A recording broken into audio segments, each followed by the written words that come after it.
What's going on? What's up? What's up? What up? Squad homies out here on another Saturday, or excuse me, Sunday afternoon. Excuse me. Hmm. Days meshing together. I got Blues House with me this week, as the title of the stream said. I kicked Josh off for a week. I got tired of him. He was bringing that loser energy over from his college football team, and he had to kick rocks. Nah, Josh is on vacation, so we'll be rocking out here this week. Blue, Yep. how you doing, Yep. bro? I'm good, man. I'm good. Getting over a little under the weather, little sniffles I had, man. Same, But I'm good. I'm good. same, brother. I'm just now getting the voice back, so that's dope. I can talk this week, just in time because it was Yeah. usually a little short-handed. But I appreciate you. Appreciate whoever we got in the chat so far. Who we talking to? Oh, Rob, what's going on? Connoisseur, triple salute. What up? What up? Untitled hip hop channel. I appreciate you hopping in. We'll see. Man suspended me. You ain't nothing but a piece of cheese with the corners cut off. Okay, I see who that is. Got it. Alrighty. Salute. Salute. Yeah. What's going on, Mr. YouTube? What up, Mr. YouTube? So I thought that we could start off with behind the cake, but if you wanted to do dubs and nails first, it's on you, man. Nah, You the this your guest. show, man. This your show. I'm here as as help. This is your Okay. show. Nah, You you run ain't it the how help, you man. run it. You're I'm your here as humble help, man. guest. You're a Humble humble guest, help guest. it don't matter. Look, man. Ain't not look, the word help is not a bad word, man. Hey, Not a listen, bad man. word. I'm in the giving mood. It's the holiday spirit. What does the chat want? What do y'all want to do first? Okay. About to get the color green on L for that. I'm not picking a side. That's crazy. RW Cheektown, appreciate you. What's the deal? Family recast T'Challa right off the bat, man. MCU. I don't think anybody in Marvel really know what they do. I think just the superhero genre right now is in a flux. I don't really think there is a clear direction for any of them, no matter how they posture. I think everybody's just kind of Yeah, lost at the moment. I think it's because no competition. You know what I'm saying? And not just with the big two, just anybody. Image ain't showing up, you know what I'm saying? Mhm. Boom Studio, whoever could do something on a bigger Well, when you scale. grab up all the damn IPs, you bogarting them all. Yeah, I mean, I don't know, man. Because okay, you got Marvel, you got DC, cool. Mhm. We set them aside. But then Image got stuff. I mean, you know what I'm saying? They got things they could do. You know what I'm saying? Mhm. Spawn. I don't know why Spawn ain't taking off yet. Taking so well. I think Jamie Foxx was involved in that project, and that I forget. probably And has no, something just to to do. Jamie. Get Jamie out of here. You know what I'm saying? Mhm. Get Jamie out of here, man. Yeah, chill, Philadelphia. Like it's it's IPs that they can do. You know what I'm saying? And make it. And it don't have to be on the MCU level. Just an IP. Philadelphia, Spawn. Which they have their own respective universes anyway. Mhm. Boom Studios, Valiant. You know, they tried to do the Bloodshot during the pandemic. I think they might need to go and revisit that. You see what I'm saying? Without Vin Competition, Diesel. man. Without Vin Diesel, I'm just Without they Vin don't have to do Diesel. Bloodshot. They could do Ninjak. They can do Mhm. what's my man Man of War, and that his name. What's his name? I'm not I can't familiar. think. But you know, it's projects out of that they can do. You know what I'm saying? That's all I'm saying. Like to me, competition breeds innovation. Right now, everybody's stagnant because Marvel looking at us like we ain't got to do shit. We're gonna give you what we give you, and Right. Nostalgia bomb you to hell is what that's it. they're You is know what what I'm most saying? studios are thinking nowadays. Let me just pull at your heartstrings as hard as I Right. possibly can and see how it goes.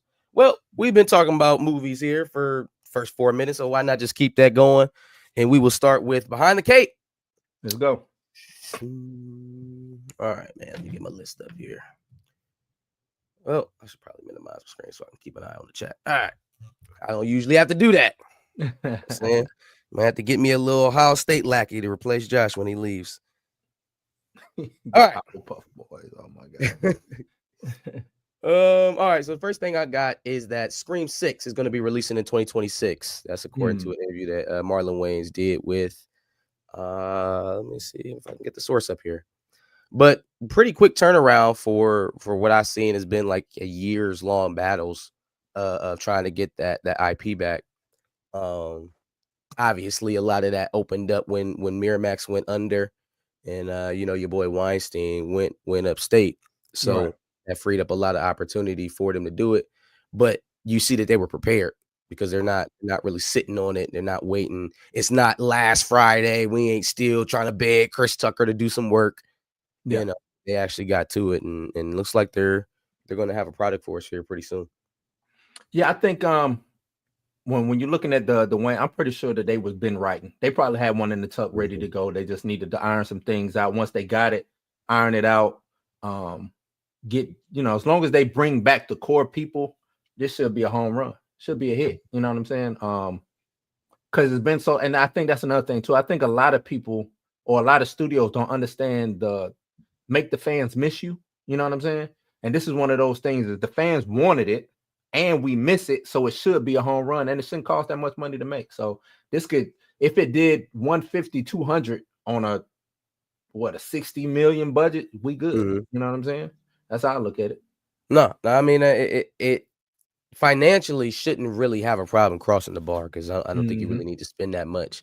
I think the key things for this project successfully, again, this is one that's going to dip into the nostalgia bucket heavy. So retaining Anna Faris, retaining Regina Hall, yeah. Really getting back to the core of what made Scary Movie funny when it was at its height. I think if you stray too far from expectations on this one, with it already being a somewhat diminished brand, it could be one of those monumental stinkers, and then nobody needs that. So I think they bring it, and it's a lot of material. You got Megan, you got what was the joint with the hand? You got it's a lot of horror material. They got a lot of stuff to go off of for sure. Yeah, they got Megan, they got the Michaels that have been reviewed, or the Halloweens that have been rebooted a million times. They got the Purge. They got a lot of stuff that they can spoof. Right. How relevant can you be now? A whole decade later.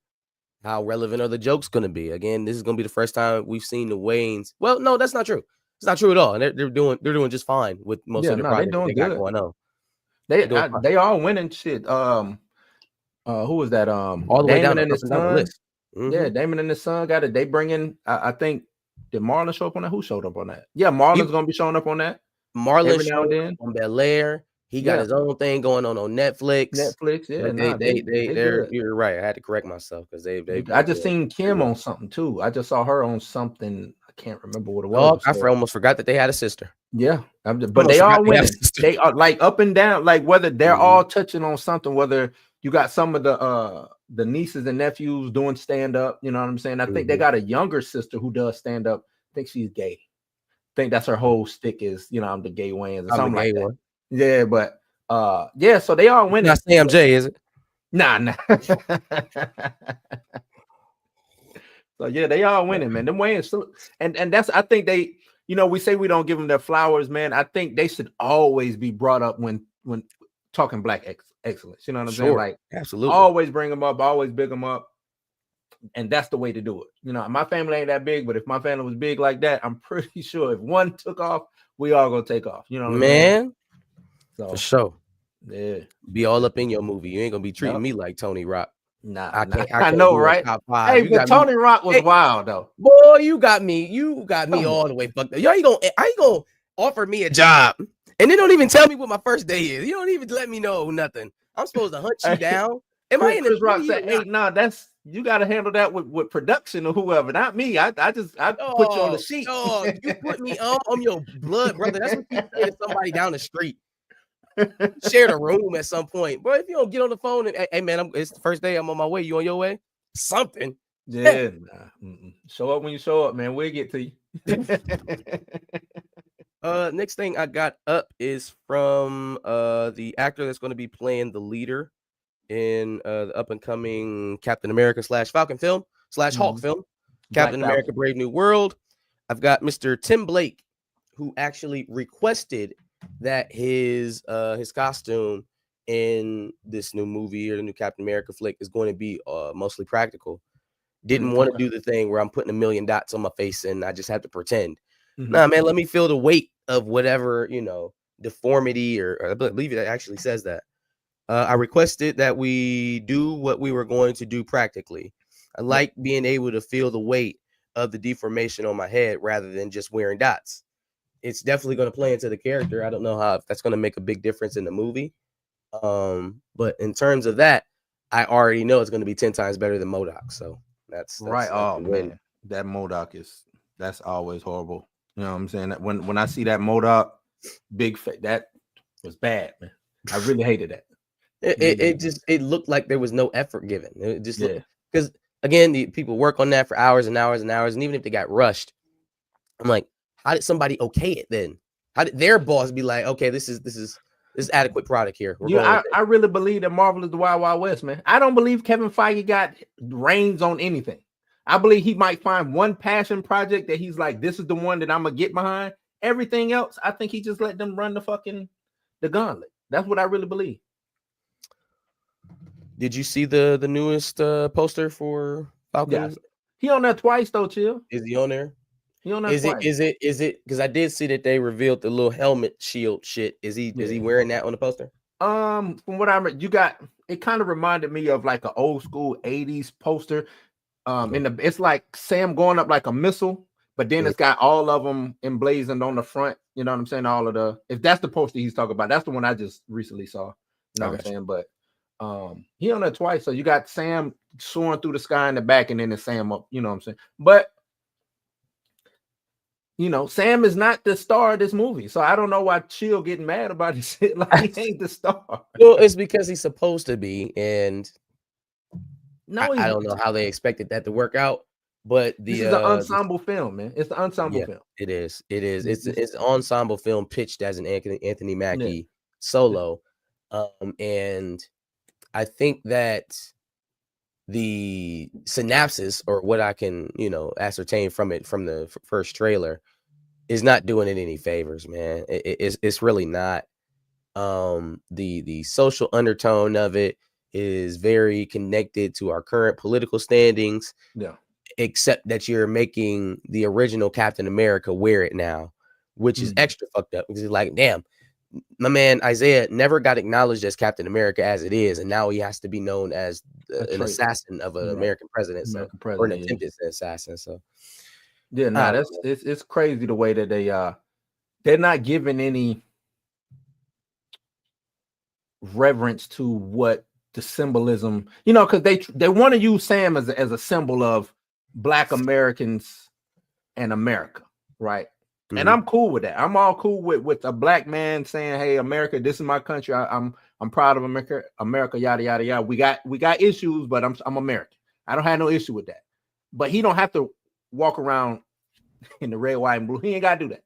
Yeah, that's my conflict with it. Is like, if you're going to be honest about it, you got to do a little bit more than Isaiah Bradley when we're talking about the conflict of a Black man wearing the stars and stripes, not just being in the military, right? We can chalk that up to getting a job, but being the face of not just the American military, the American industrial, the military industrial complex, all of that. You are a cheerleader for fascism, essentially, so to speak. So there's a conflict in that where Sam could take it his own way. I would have loved to have seen it maybe teased that he was going to take the Captain America moniker and then hold firm in his Falconness, right? I thought that was the whole point of Falcon and the Winter Soldier, but whatever. That totally did a 180 on everything that Falcon represented and I ain't even gonna go back into the comics in the MCU, right? He did a total 180 of that. Yeah, for this damn shield and to go and be Captain America, which is weird to me. Because ask yourself, is Sam Wilson, Falcon, any less effective? All of this, his superpowers is humanity, all that shit. Is he any less effective as a leader? Is he any less of a person deserving to lead the Avengers or the country if he doesn't call himself Captain America? Right. That's the question. Can he not be himself and lead in the same way that you asked Steve Rogers to lead? Steve Rogers was authentic. That's who he was. Right. He injected himself with an experimental serum so that he could fight in a world war. Okay. He's America through and through. That is not Sam Wilson, right? Sam Wilson is military, but he is not mind drone. 100% American flag is my Right. motivation. At least that's not the history of the character. Well, I believe he's a patriot. See, that, you know what I'm saying? There's you can be a patriot and still look at the country like this shit is fucked up, or we doing this wrong. You know what I'm saying? Like, I can cheerlead for my team. I can say the Lakers is killing, you know what I'm saying, when the Lakers is doing Lakers shit, right? And then I can call out getting fucking Bronny James Jr. I can call that shit out. You know what I'm saying? Like, to me, that's what being a patriot is about. Being a patriot isn't going nose deep or you know what I'm saying, just missiling through saying no, America, America, America, America. To me, that's not being a patriot. Being a patriot, because I was in the military, I'm ex-military. Being a patriot is doing showing up for your job, doing what you're supposed to do to support the people. You know what I'm saying? To support the people. That's it. And everybody has a part to play. What is Sam Wilson's part in America? It's not toting the flag and running. That was Captain America was literally the what I want to say, not cheerleader, but what's the big motherfuckers that run around on the field with the big heads? Mascot. He was America's mascot. That's exactly what he was made for. Yeah. You know what I'm saying? To be America's mascot. That's not Sam's job. And I hate that they trying to make him America's mascot. That ain't his job. Not his job. Yeah. I mean, it was going to be an obvious conflict when they chose to make him Captain America in the first place. I don't know why they didn't have a better plan. We Switzerland today, chill. We ain't beef. She'll always trying to start the beef. We ain't even gonna acknowledge that shit, man. Yep. We Switzerland today. Moving on. So let's talk about, I think, the most popular news of the weekend, or the most unpopular, however you're viewing it. So Kraven the Hunter, one of my, anticipated movies of the holiday season. I don't know where everybody else was at. It's not doing too well. I think they got it coming in domestically for the opening weekend right now around $11 million. So it's in that Madam Web area. I think Madam Web did 13, 14, I want to say. Yeah, so it's not tracking too well. They still got today, so we'll see how they finish out. But honestly, my opinion, I think, because I haven't seen the movie yet, but part of it, I think, is reputation hit. This is kind of what I predicted for studios that were in this position that had so many stinkers in a row and couldn't really find their footing to like really build on any type of real momentum. So I think it is a result of, hey, people have just kind of given up on the Sony movies. But the main culprit in all of this is still Amy Pascal and Sony. Because now you hear all these stories coming out about, they didn't ever really have a mandate to not use Spider-Man. I'm sorry, what? Yeah, that's when I said, wait, because I've been saying that for the longest. Why you want, even if you couldn't use Tom Holland, you had two other Spider-Man you could have brought back. You had one other Spider-Man. Well, one other. I'm just saying, if you wanted to bring back Toby, you could have brought him back. If you want to bring back my guy, Toby is absolutely doable. You know what I'm saying? If you want to bring back Garfield, you could have brought him back. No, not an option.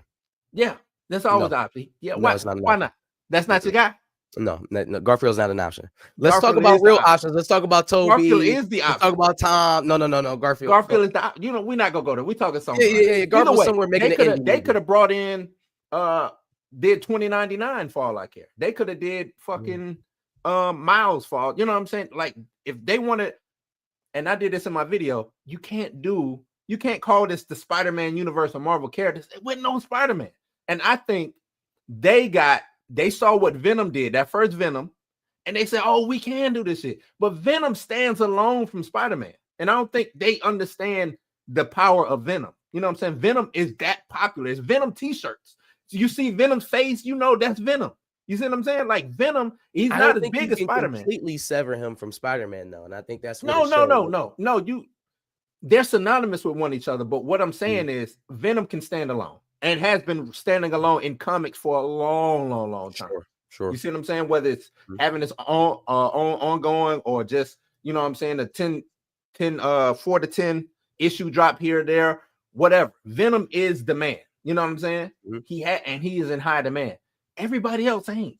and they got blinded by Venom and said, "Oh shit, Morbius can do that too." No, the fuck, Morbius can't. Who the what? Who was in the boardroom and was agreeing with that? You know what I'm saying? Madam Web, what? And then Miss You know what I'm Casper. saying? Yeah. If any, you should have did a Sinister Six movie before you did Madam Web. Like, what are you doing? Nothing connected. Yeah, none of it made sense. I think they psyched themselves out. I think they had Tom Holland, and they were so worried about protecting that asset that they forgot to use it.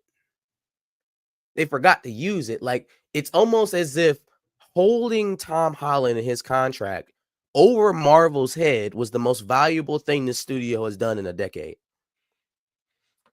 But even with that, they didn't leverage Spider-Man the right way. No, they not for their own interest, but just in a general sense. The thing that has made them the most money over the last decade or so has been holding the MCU hostage with Tom Holland. Right. But that's what I mean. It has been holding the MCU hostage, but they didn't realize that they were holding the MCU hostage. And they didn't do it right. They held themselves hostage and missed. They forgot, oh, we're keeping it away so that we can use it. Right. Like, they sat around and they sat on their hands until another Tom Holland Spider-Man movie rolled around. Meanwhile, Miles Morales Spider-Man happens by accident, gets crazy popular, and they still don't know how to adjust focus. They still don't know how to walk and chew gum at the same time. Right. If you're not making Spider-Man movies, how in the hell is Into the Spider-Verse so far off? If that's not happening right now, how the hell haven't we already cast a live action Miles? It's like, where are the priorities for Sony? And some of this insight is coming out now. They're just in flux. They had no idea from the jump. This is ineptitude. That's what this is. Ineptitude. Whatever other words you want to use. Stupidity. You know what I'm saying? Moronic. Whatever. Either way, I think, and because I did a video saying, is Sony doing this on purpose to just sabotage Marvel in general? You know what I'm saying? Like, is this a sabotage job? Yeah. Hey, we know you want Spider-Man, but we just gonna hold him, and then we're gonna put out bullshit movies. Because the thing is, Spider-Man keeps Sony afloat. Every time a Spider-Man movie come out, we do $1 billion, baby. We're doing $1 billion. You know what I'm saying? So yeah, I can do these other fucking trash ass movies, and it won't hurt my bottom line because in the next 4 to 5 years, I'm gonna put out a Spider-Man movie. Yeah, you know what I'm saying. I mean, but that's not sustainable though. $1 billion every 3 to 4 years, that's gonna lose the pack, which is what they've done. They've fallen far behind the pack. But do they even want to be there? Like, where do they want to be? Because sell the IP then. If you don't want to make Spider-Man movies, sell the IP. This might be an overall Sony thing. Like, what does Sony want to do in general when it comes to that side of movie making? The action. What is Sony's last biggest hit in sci-fi or something like that? I don't know if they've had one. You see what I'm saying? I don't know if Sony's ever had. Well, technically, they would have to be tied to the Resident Evil movies, right? Isn't Sony Resident Evil? Let's see. Let's take a look. Yeah. I was thinking it would have to be a video game movie, and I'm struggling to put a finger. They didn't do Bad Boys. Bad Boys would be their last. Okay. Bad Boys franchise. Yeah. Bad Boys. Let me see what else they got. Tom Holland. I don't think Tom Holland is the issue here. Like Tom Holland re-signed. He's under contract. It doesn't have. I don't think it has anything to do with Tom Holland. He's just the work. He's the worker. He's just the worker. He's the talent. They're not giving him anything to do unless Tom Holland is the one behind the scenes, maybe saying, "No, I don't want to do that. No, I don't want to be in that movie." Which I have a hard time believing. But even if that's the case, you got two other iterations at least one other iteration that you could. You said it right the first time. You can roll out there. You Garfield cult fans need to go on. Okay, ain't no other superhero franchise, Hey, trying to pick man. up Andrew Garfield for Andrew good Garfield, reason. man. Leave that man at Blumhouse and A24 where he belongs. Andrew Okay. Garfield killed it as Spider-Man, man. What are you talking about? Yeah, Man. I'm looking at their recent movies. You got 28 that what's coming. You got One of Them Days with Keke Palmer and SZA. 28 days or 28 years later is coming. Okay. That may should be be pretty all right. good. Yeah, pretty good. Let me see. Nothing is sticking out from what has come before. Ghostbusters, I'm guessing. Afterlife or the last two. Yeah, the last two. last one's okay. Thanksgiving was decent. Like I said, Bad Boys. I think they need to get out of the superhero biz, man. I don't think they have a feel for what they're supposed to do, and it's unfortunate because they would be giving up the big, well, either 2 or 3 on the list of superheroes. You know, he's up there with Bats and Soups. So I just he's don't most think they have definitely. now they could charge a king's ransom for it. They could essentially take care of any debt that they've ran up with these I wonder what Marvel would pay to get that back. Oh, I mean, Sony could name their price. You know, would it be up there? Spider-Man might be worth the Fox merger. Well, I don't know if he's worth 70 billion because you think what came over with the Fox merger. You got libraries like The Simpsons. You got Avatar from James Well, how Cameron. about a tenth? Okay, because you're right. You said 70 billion, at least a tenth of that. So 7 billion, 20, 25, 20. At least something. You got to, because if I own all of anything Spider-Man done movie wise, some the movies, characters, cartoons, right? I own the cartoons. Spider-Verse. Do I own merch? You wouldn't have to license out the Spider-Man films anymore because you could just rake in all of that streaming revenue and all of the new subscriptions. You could keep it all in house. No more stars getting the newest Spider-Man movie before Disney Plus. I mean, I think it would be beneficial.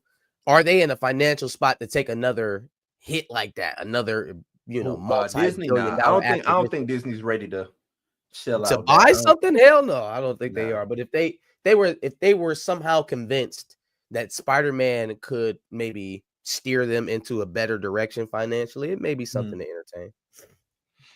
Nah, I think it's most Sony to me should have done those. Venom worked. Yes, Venom worked, but I think Madam Web and all of them, I would have gave that to Amazon or whoever. You know what I'm saying? Like I think it probably would have worked better that way because now there's no pressure behind. Like you put Madam Web on to the big screen, it's pressure to that. It's pressure on that. Mm-hmm. Morbius, it's pressure on fucking Joker. Mm-hmm. Jared Leto. You know what I'm saying? Like Jared Leto. Pressure. Then when they come back, and you can tell Sony did not know what was going on when they released Morbius twice. You knew that nobody was. You knew that the lights was on, but nobody was on. It was like, you know what? 3 more weeks, baby. Let's go. Yeah, that's what I'm saying. Those Sony offices, lights, all of the lights is on. It's just ain't nobody home. Ain't nobody home. I do furnished, they're learning all types of shit. It's a Christmas tree in there. Yeah. Ain't nobody home. Nobody. I think they are learning the wrong lessons. And honestly, that's not even what I take from it, man. What I take from it is if they would have just put Spider-Man in the damn movies, some of this stuff would have gotten better. It would have been good enough for a crescendo, right? I don't think every step of phase 1 was a knock out of the park. But by the time that we got to 2011 and the first Avengers movie, we had put in enough work. We had built enough anticipation that crescendo alone, just to see how it paid off, was going to be a winner. You have to learn how to create a roadmap that people give a shit about and then execute the landing, right? True. And if you are building up to a Sinister Six film with all of these villains and they don't have a central figure to hate, by the time you get to that, none of it's going to make sense and no one's going to give a shit. Yeah, I mean, But we said that with Venom. Like, there was no reason for Venom to just jump out the gate being Venom. Like, the reason Venom existed was because of Venom interacting with Spider-Man first, hating Spider-Man, and then finding somebody of equal, you know what I'm saying, with equal hate towards Spider-Man. Not just symbiote Eddie. Then Eddie Brock was a fucking bozo. You know what I'm saying? Like, I didn't like that shit. You got Eddie Brock. He didn't evolve as a character. He was kind of like a couch bum, and he's still kind of like a couch bum, but like he never became what he's supposed to become, which is King in Black. That's a whole nother rabbit hole that they didn't really pay off all that well. With the symbiotes, right? They never really dove into that, the symbiote worlds. They could have gotten so far out of San Francisco. And the fact that that's where all three of these Venom movies is based is a travesty. Why were they so scared of New York City and Spider-Man? Because they weren't going to put in Spider-Man. You know what I'm saying? Like, why were you so scared of New York, even with not putting him in there? Why were you so scared to make Eddie Brock, or at least have a semblance of this is a Spider-Man universe? It's Venom, for God's sake. You know what I'm saying? Right. Yeah. Like, you don't imagine doing Lex Luthor in fucking Gotham or Star City, you know, or shit, Atlanta. You know what I'm saying? Like, yeah. What are we talking about? What are we talking about? That's what up, William Moloch? Out of 3 films, that's terrible. That's terrible. Yeah, 1.8 out. I did see that this morning. Yeah, that first one was it. Especially when you take into account the budget. So let's put them budgets together and see where we're at, and then we'll see if that 1.8 cleared, which I'm thinking it didn't. So yeah, I think that's going to be it for them, because it sounds like they're abandoning those films altogether. So what we were talking, Morbius came. What was the first one? Was it Morbius? That one came out in 20. Was it 19? When did Morbius come? Yeah, 2019. So we've wasted the last 5, going on 6 years now, however many millions of dollars in production, just to start over and have the same Spider-Man. But wait, there's more, because Sony is in talks to maybe cast another Spider-Man for the universe opposite the MCU. Dog, even when they're trying to course correct, they still don't get it. They don't understand. Tom Holland not the problem. Right. Tom Holland is not the issue. He's not it. And getting yet another option to go to not use is not it either. Somebody help Sony. They don't know, man. They don't know what to do. And I don't think they care. I'm telling you, this is just, we're gonna do a Spider-Man movie every 5 years, so we can hold on to the shit. We don't want Marvel to have it. Probably. And I don't even, what did Sony pay for? Sony had to pay like nothing for Spider-Man back then, because this was around the time that Marvel went bankrupt and was giving shit away. X-Men, Fantastic Four, Blade, Spider-Man. I mean, the fact that they got their hands on it at all lets you know that they were it was coming at a premium at that time. So yeah, I mean, Michael was a company that didn't have an established movie studio was buying an IP like Spider-Man at a time where it was a very valuable IP. You know what I'm saying? Blade had just popped off in like 2000 or 99. Iron Man came around in 2008. So somewhere in that 10-year period, it was very popular to be buying superhero IPs. And I'm surprised Fox didn't get it when Fox had X-Men and Spider-Man cartoons on their morning lineup. I'm surprised they let Sony take that from them. You know what I'm saying? Yeah. When I saw, the more I think about that, it's like, I guess Fox was like, well, we got Fantastic Four and X-Men.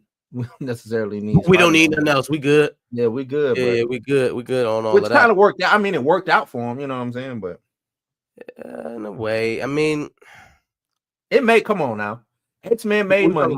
X-Men? No. Yeah. It worked out in that it kept the lights on at Fox. But look where Fox ended up at the end of that, though.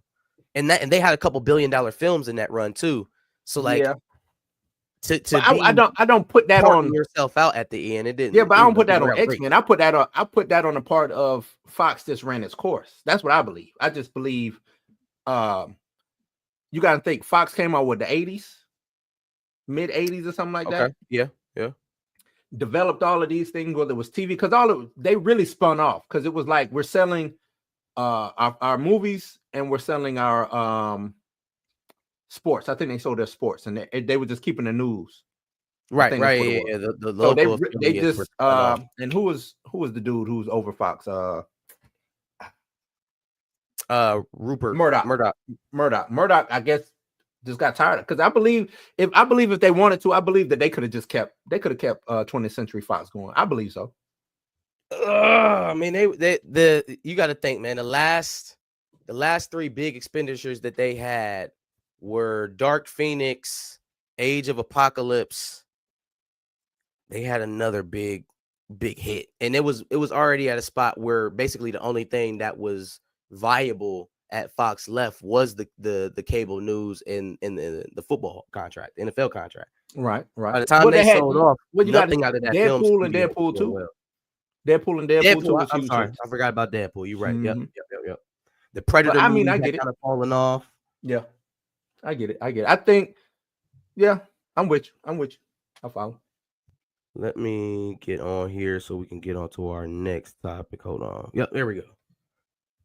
There is a Malcolm in the Middle reboot happening, a 4-episode revival. Bryan Cranston, your boy, what is it? Frankie Muniz, whole gang seems like they're going to be reprising their roles. They're going to be coming back around to the house for Lois and Hal's 40th wedding anniversary. Did you watch Malcolm in the Middle? A couple episodes I would watch on and off. I wasn't a big, fan of it or watch it religiously, but I did watch some episodes. So I have 2 like white sitcom-y type shows that I've watched all the way through multiple times. Malcolm in the Middle is one of them. Trailer Park Boys is the other. And it really only is the only one. It's those 2 are the only ones, because these families, especially Malcolm's family, was so relatable. Yeah. Right. Like most sitcoms of this era, white picket fence, dog, all-American guy, girl next door, homemaker wife, I hate to say enterprising father. That was the setup. That is not at all what this is. Right. You know what I'm saying? The dad was a working class stiff.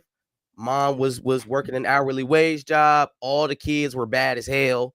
Mm-hmm. You know what I'm saying? It felt like a family I knew from the block. You know what I'm saying? My white sitcom guilty pleasure, and I'm older than you, was Roseanne. Okay, for sure. Was Roseanne. Roseanne. Okay, I can take Roseanne. But Roseanne was some of that too. It wasn't your traditional sitcom setup. Yeah. Where the man was kind of leading the show. Roseanne was the force in that cast, right? Everything kind of revolved around her. Yeah, yeah. Some of these, and they need to get back to relatable sitcoms. You know what I'm saying? I think they went too far into let's make everybody successful and this, that, and the third. And it's like you don't get relatability and you don't get problems that way. Or the problems that you do get, rich folks problems. And the majority of the people watching this stuff ain't rich. We got. Yeah, you know what I'm saying? So it's like I think they need to get back to things like that. But Malcolm in the Middle, it was a good show. I remember when Frankie Muniz he had did what movie was that? Frankie Muniz? Yeah. It was the one where he turned old buddy purple. Oh, Liar Liar. Was that? I wouldn't lie. That was Jim Carrey, Liar. No, they were both called. There's 2 they were both called Liar. Oh, okay. Yep. But I want to say around that time had Paul Giamatti in it. I take that back. It was he didn't he do one with Jackie Chan or something like that? He did one with Anthony Anderson. He did the Cody Banks joint. Cody Banks. It was that. And that's when he was saying that he was getting ready to walk away from Malcolm in the Middle. Around that time? Yeah, around that time. And I think he said he didn't want to do it no more because he was growing up and he didn't want to be looked at like that. You know what I'm saying? So I'm with it. Big Fat Liar. Yeah, Big Fat Liar. Big Fat Liar. My bad. Big Fat Liar. Paul Giamatti, one of my favorite actors. Paul Giamatti, yep. But Married with Children, Paul Bundy. He was one that I used to be like, damn, what happened to him? You know what I'm saying? Because he just disappeared. He didn't do, you know what I'm saying? Because it was like, okay, now you stepped away from Malcolm in the Middle. What's next? And he just never could find his footing. So sometimes you got to come back to do this. You know what I'm saying? The I dad think went to go do Frankie, damn Breaking Bad and win all these yeah, awards and yeah. stuff. Oh man, Bryan Cranston was a Yeah. hidden gem, and you know Yep. what's so crazy? I always knew that he was a talented actor when I seen him do Breaking Bad, because what I saw from him in Malcolm in the Middle was nothing like Breaking Nothing like Bad. it. Not Nope. even a smidge. Like Mm. he wasn't the slightest bit funny in Breaking Bad, and I Right. loved his character the entire way through. And that's what was so crazy, because I would see him and break. I was like, no, that's Malcolm. That, you know what I'm saying? Like, this dude was funny. He had some funny stuff. Yeah. This is totally different from, you know what I'm saying? But funny dude. And I didn't know he was I think he was a putty in or something like that in the Power Rangers. he did something with the Power Rangers back in the day. Yeah. He's one of those like weird actors that not weird, but one of those actors that I've seen early on in life, and then I can't see outside of the role. Like I was watching it was a damn Frankenstein movie that I'd never seen before, where James McAvoy played Dr. Frankenstein, and what is his name? Daniel Radcliffe was Igor. Okay. And I'm like, I have never seen this movie before, and I can't get into it because I just see Harry Potter with a hunchback. Yeah, I think I know what you're talking about. It's like Elijah Wood is another one of them guys. Like I see Frodo every time that man pop up in a movie. Yeah, and he was in a bunch of roles before he ever played Frodo. See, like I said, I'm older than you. He was Huckleberry Finn to me. Right, like I was like, Elijah Wood had a whole acting career before he was ever Frodo. He's Frodo to me for sure. Yeah. Home Improvement was another good one. Yeah, that is another Tim Allen. one. Yep, he's got a new one with the chick from Two Broke Girls. He's got a new yeah. But Tim Allen will always he'll find it. I mean, once you beat I don't think he beat it, but once you get the trafficking drug charge and you go on to be this fucking big Hollywood, you know what I'm saying, celebrity. Yeah, he's invincible out here, man. Salute to him, man. All right, what's up next here? Oh, oof. Let's see if we can get Mr. Smith up here to speak on his behalf. So Will Smith has been doing a lot lately. He's been doing concerts and dropping music videos. And I love it. He just outside, right? Doing his thing. Well, he wanted to talk about them Diddy allegations. I had some thoughts. I'm sure you had some thoughts. We'll let him speak on it, and then we'll come back. Let's see what he got to say. I don't even like baby. Bullshit. I ain't been nowhere near that man. I ain't did none of that stupid shit. So whenever y'all hear it, if somebody say that, it's a damn lie. I don't even like baby white.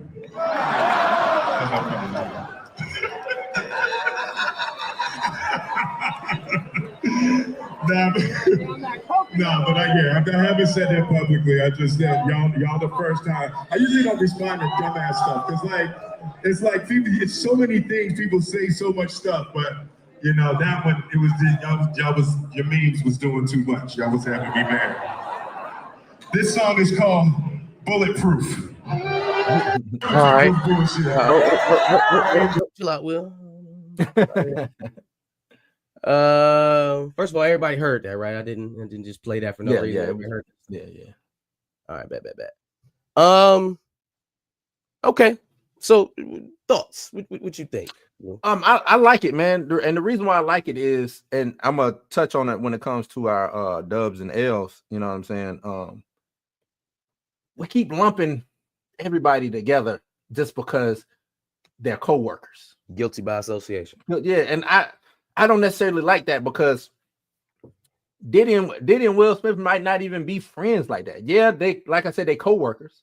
They both stars in music or you know, entertainment and things like that, but that don't necessarily mean that they run together. You know what I'm saying? I might see him in passing. I might be at a party, but it wasn't that. I came in, did what I had to do, and left. You know what I'm saying? These are busy people who normally get paid to go places. You know what I'm saying? They don't just show up just because. You know what I'm saying? And Will been doing it at a higher level way longer than Diddy was doing it at his, you know what I'm saying, at the height.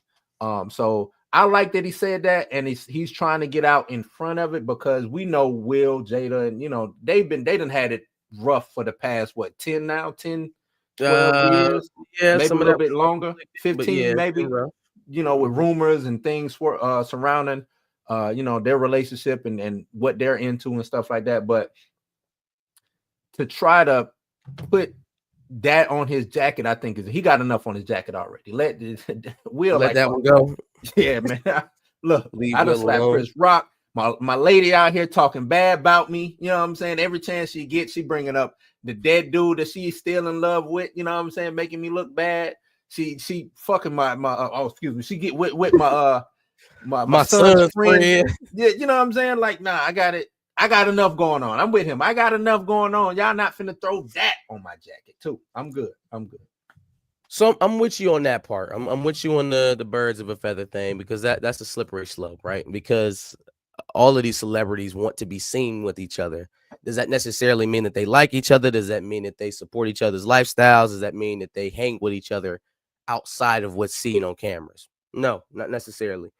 Also, Will Smith is either the most attached name to any type of celebrity scandal or conspiracy theory. He's either the most entranced in Hollywood nonsense, because I've seen this man mentioned for the Epstein stuff. I've seen him mentioned on the Hillary Clinton Pizzagate stuff. We're at the Diddy parties. It's either that he's the most prolific sexual deviant in the history of Hollywood, right, or people just like to get Will Smith's name into stuff like this to make it more salacious. Because again, I just named you 3 very controversial conspiracy theories. Will Smith popped up in all of them. Yeah, it ain't a black man alive that's that lucky. Diddy is the example. Bill Cosby is the example. Yeah, ain't nobody that lucky. Here's what irritates me though about it all, is the type of throwaway nature that everybody seems to be treating it with. We heard this from Will Smith now. Jamie Foxx, who we'll talk about later, had a special where he discusses this a little bit. He talks about it. Everybody is just like, well, yeah, I was there at the party, but I ain't never did no shit like that. I wasn't never around. Marlon Wayans said the same thing. Yeah, I've been to him, but I wasn't never around. Now listen, man. Born at night. Wasn't last night. don't. It's getting to me that don't nobody want to. You know what? If you don't want to testify against Diddy, you don't want to put yourself out there. Then don't do it. Don't bring it up. Don't speak it up though, and paint yourself as holier than thou. That's the problem that I got with Cat Williams. Cat Williams has all the knowledge of the intricate, dirty workings of Hollywood and has never partaken. Well, ain't he just Saint Cat? Ain't he great Saint Cat? Right. To know all of the dirtiest secrets of Hollywood and has never partaken. Right. I just a little pushback, because I agree with what you said, but just a little pushback on Will's side is, I don't know, they publicly throw Will in it. Marlon, Jamie Foxx, I didn't really hear too many people screaming out, oh, Jamie was at the party too, you know what I'm saying? Or if they did, it's a brush over. You know what I'm saying? It's Jamie, whatever. Oh, Marlon, who cares? But like Will Smith, like you said, the smut been following Will Smith for a while. So if I'm him, I'm gonna speak on. Let me speak on this. Let me put this to rest. That's why I give him a bit of a pass. But I'm with you. Like, if okay, you wasn't at the Diddy parties, then don't speak on it. Don't bring it. Don't try to take advantage of the moment to make a joke or you know what I'm saying? To because it's not really putting you out of way of fire. You know what I'm saying? Out of the firing squad. If they're gonna shoot at you, they're gonna shoot at you. You saying that you still gonna get hit if you were there. You know what I'm saying? But if you wasn't there, then why? Like if I wasn't there, I don't need to speak on it. I'm not there. That's true. But also to me, it's like all of y'all can't be that one person that wasn't doing shit. You go to a party like that. Oh yeah. And that person has a reputation for doing stuff like that, and you willingly go. Okay, maybe there's 2 or 3 people that's just out in the back smoking and just wanted to be around. You know what I'm saying? Or they had a spouse or a significant other that wanted to come to the party, or a friend, and they was just there to make sure that they got out or got home safe. That's reasonable. There's too many of those folks. Yeah, I was up out of there by 8 o'clock. Yeah, before the devil show up, I had to get up out of there. First of all, if all of y'all are saying that, then something's wrong. Yeah. Then something's a problem, and you letting it go forth and making it everybody else's business except for y'all's. There's no way to wash your hands of this mess. And that's what I really want people to come to terms with. If you were there, you saw it, you had knowledge of it, and you just kept your hands off of it, that don't mean that they clean. I'm gonna speak on somebody a little later on when we get into our dubs there, because that's why I feel about this person that we're gonna talk about a little later. For sure. What's going on, Perk Minded? We got the Perk Minded Awards coming up in a couple of weeks. I'm gonna go ahead and I'm gonna say it. We haven't gotten a Perp Award yet. So if I don't get one this year, I am removing Back of the Bus's name for consideration for further Perp Awards. We going on. Okay. Gonna pull a Drake. Yep, we suing. Perp. What are we on to next? Will Smith. Oh, YouTube prices. Let's talk about YouTube prices. YouTube is killing. Yeah, man. One of my running conversations that I have is Chitty Chitty Bang Bang is also getting rebooted. If anybody gives a shit. Wait, Chitty. Go ahead, bro. The old movie. Yeah. What was that with the flying car? The car. Okay. All right. I don't know who asked for that or why we going there, but it's happening. Yeah. Okay.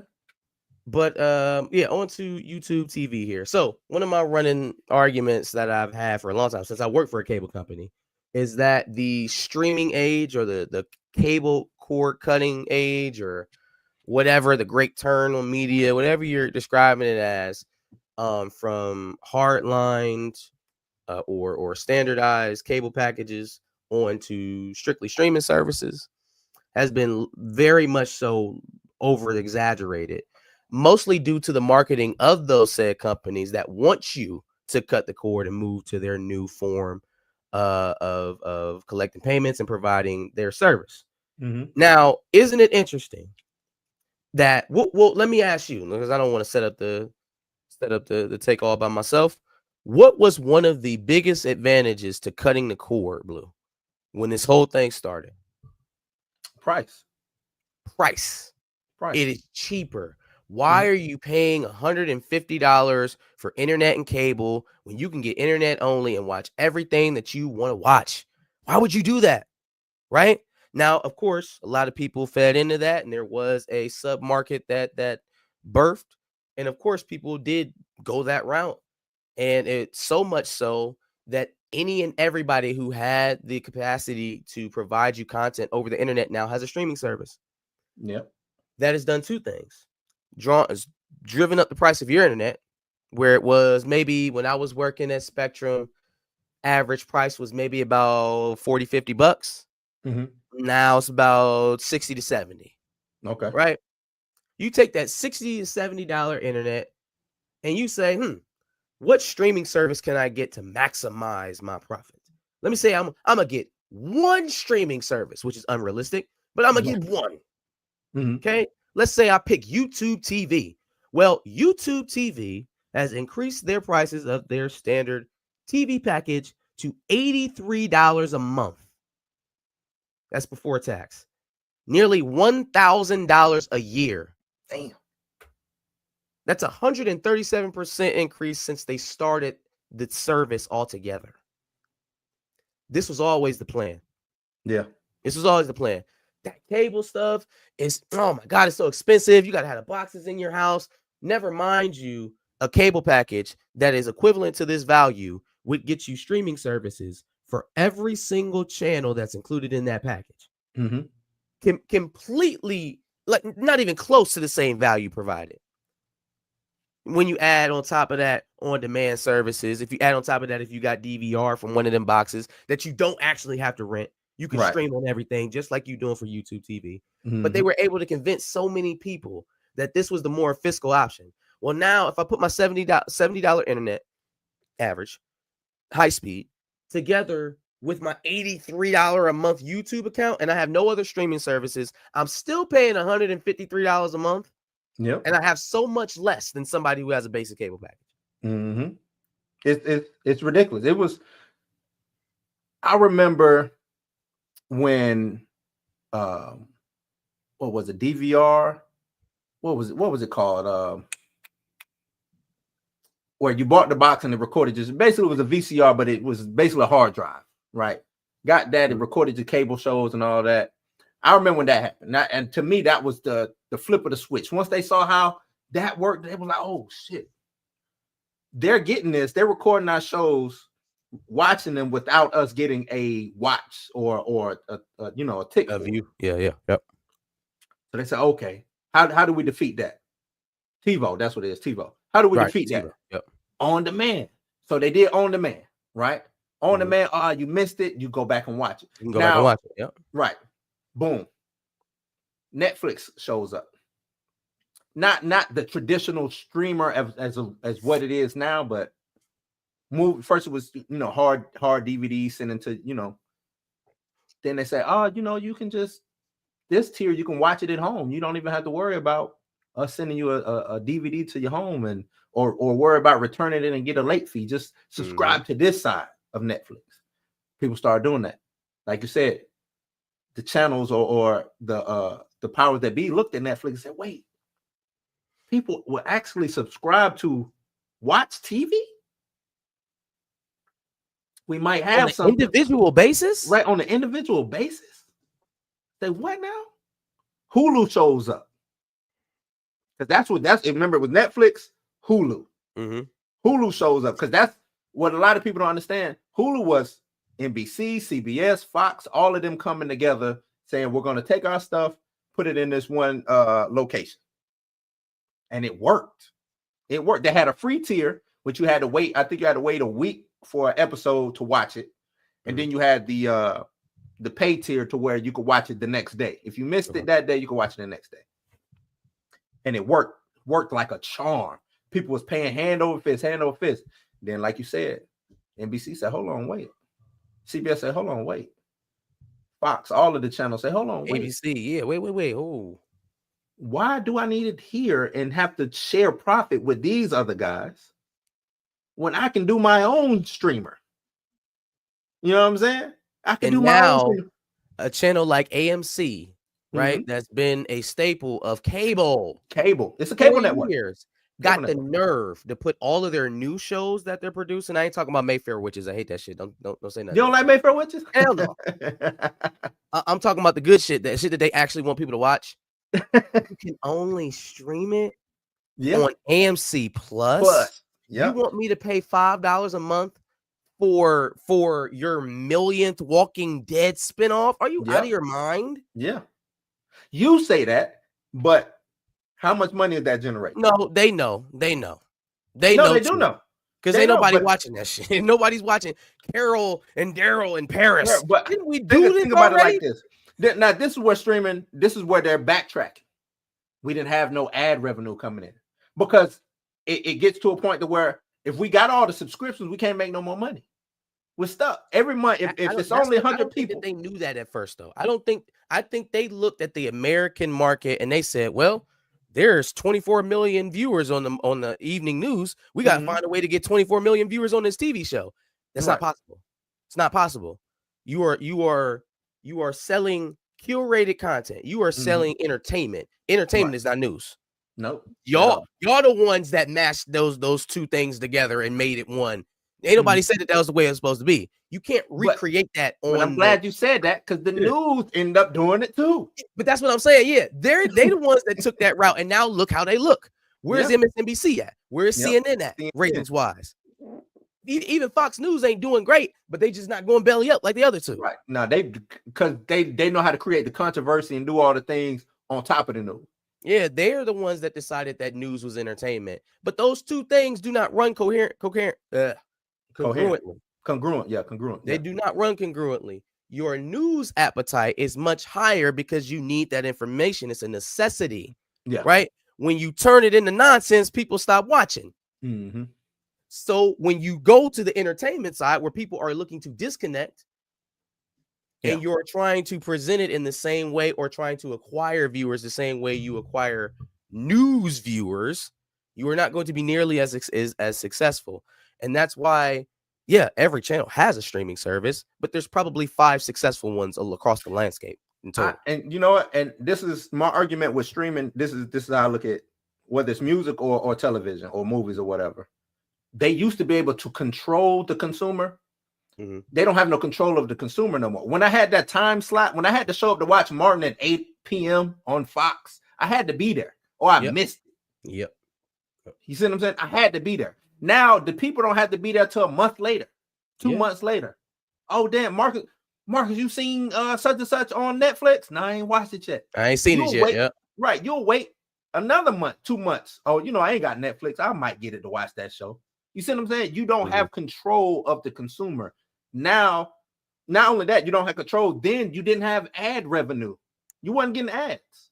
Yep. That's why you're seeing now Netflix, Hulu, all of these streaming services saying, well, we got the cheaper tier with ads. We got the cheaper tier with ads. Ads is where the money at. Subscriptions ain't where the money. They have set up TV channels and told y'all that it's streaming and something completely different. They doing the exact same thing that cable channels doing. They doing all the it same is cable. We need It's ads. so crazy. Cable. I think cable, to me, Comcast, Spectrum, what's the other one? The big Comcast, Spectrum, there's DirecTV for satellite. Yeah. I think they all make I think in the next 5 years we see them all make a big comeback. They haven't gone away, and again, there's just things that people were ignoring. The fact that their infrastructure is in all your homes, and even if you want to cut them off, you can't, because their infrastructure is in your home, even for the internet. You were never going to get too far away from them, and the closer and closer these streaming prices has got to your price point, you were always going to come calling back to the cable people. Because all the streaming service now is just it's just the cable network. The cable package, and it's less advantageous to choose those packages over what cable already provides. Yeah, I can get cable, and they say, a better bundle. As much as I hate to say it, bundle, this is what it is. Paramount, we'll bundle Netflix, and we'll bundle Disney. For now you're forced to link up with your competition to survive. Yeah, that's it. It's crazy. That's it. Crazy. You see, WWE is about 24 million. Netflix in January. If they're getting 24 million weekly viewership on Netflix, that's going to be huge. I hope that they have something for them servers, though, because that's a lot of work. Is he talking money, or is he talking people watching? 24 million. I'm thinking people watching. Yeah. At one point in time. I think that's what he's expecting. I think that's what he's saying he expects. I don't know, man. Like you said, them servers is gonna be. You saw they couldn't even handle fucking Tyson. Yeah, and that was bigger. That was bigger than 24 million. It was around like 49, 50 million. But still, something that expansive live. Yeah. I don't know if I trust Netflix right now. They got to earn my trust on that. Mm-hmm. All right, let's speed up here. Let's kind of do these in a speed round, I guess, so we can get the dozen nails. There is a Prison Break reboot that is happening. It is going to be set in the same universe as Michael Scofield and them. Let's see if I had any more updates on that. Prison Break. I'll take my damn bookmarks away.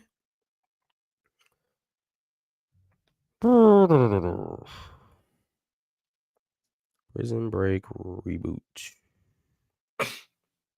There we go.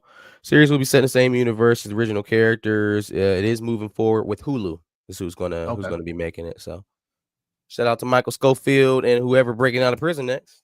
I'm not really sure how the story can continue off of those two. They got away, so I don't know. They did a Prison Break not too many years ago, right? Another did they? I missed it if they did. Something.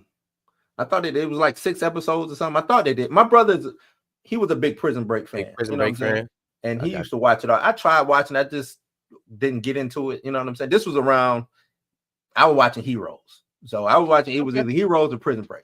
To me, no, that's a good mix and match right there. So I just wasn't into. Go ahead. No, you good. I was just saying I was watching at the same time as Sons of Anarchy. That was my I don't know if it was a phase, but like I liked the grungy feel, the biker feel of those TV shows. I was kind of into it. To me, that time period for me was like the height of TV. It was like right before, because it was right before streaming hit. Mm-hmm. You know what I'm saying? And it was, to me, it was the height that you had Heroes, like you said, Sons of Anarchy, Prison Break. You had just a lot of these good shows that good stories. And then that damn fucking writer strike happened. And reality TV took over and streaming took over. And that was it. That's Prison Break. Blue, are you watching what is this? 24. Yeah, somebody said 24 was 24, very good. Oh, yeah. 24, The Wire. I seen somebody mention The Wire. Are Are you watching what is the newest Star Wars show? Why can't I think of that next? Skeleton Crew. Skeleton Crew. You watch Somebody Skeleton was Crew? calling it Skeleton Kids. That's crazy. Nah, I'm burnt out on Star Wars until they figure out what they're giving me. Mhm. You know what I'm saying? Because what do you get? You handed me Acolyte a couple months back. Now you're giving me Skeleton Crew. Where are you taking me, Star Wars? I don't know what journey I'm on right now. So I kind of Fair question. falling back to see what's going on. So Okay. Well, the reason why I asked is there is the lead of the show, which is a young black kid. All of the supporting actors are children, to be honest Right. with you. Except for he's not the lead. I guess he would be the supporting star, the supporting actor, the co-lead.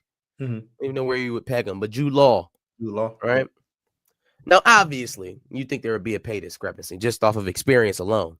Right. But how big do you think that pay discrepancy should be? Like, what's reasonable on a per episode basis? From the kids to Jude Law? From like the main kid to Jude So now Law? the kid is the main star of the show now. He's the main Right. character. However, Jude Law's more experienced. He has a better reputation. He brings something to the project that nobody else does. How much bigger or how much different should there be between their salaries? That's a good question, man.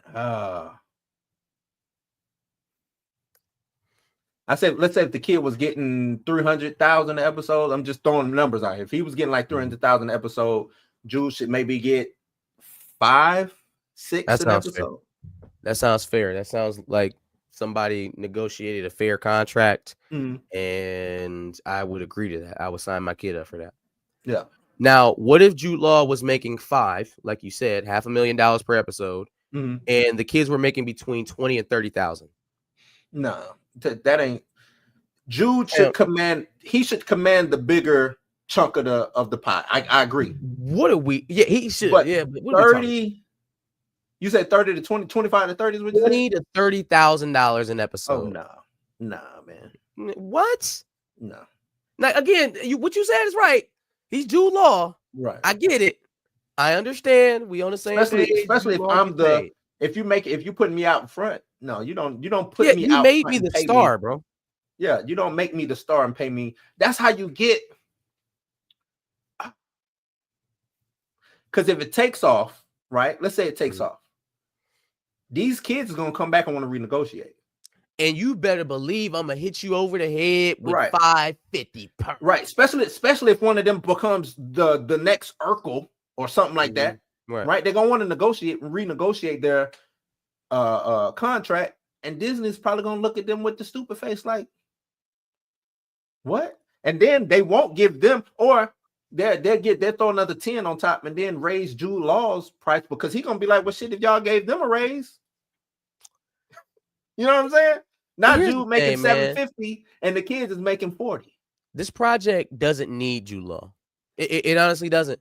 The character that Jude Law plays in Skeleton Crew could be played by any number of actors.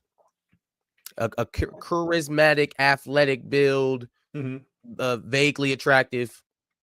We could recreate that. Right. Honestly, like there's nothing in particular he adds to this. I was like, oh man, anybody else other than Jude Law, this wouldn't work. Absolutely not. Now, how many child actors, and I know this is, you maybe feel this way or not in terms of how much, if you're even watching Skeleton Crew, but how many talented child actors can carry a series that also features adults for a well-known IP like Star Wars? It's not many.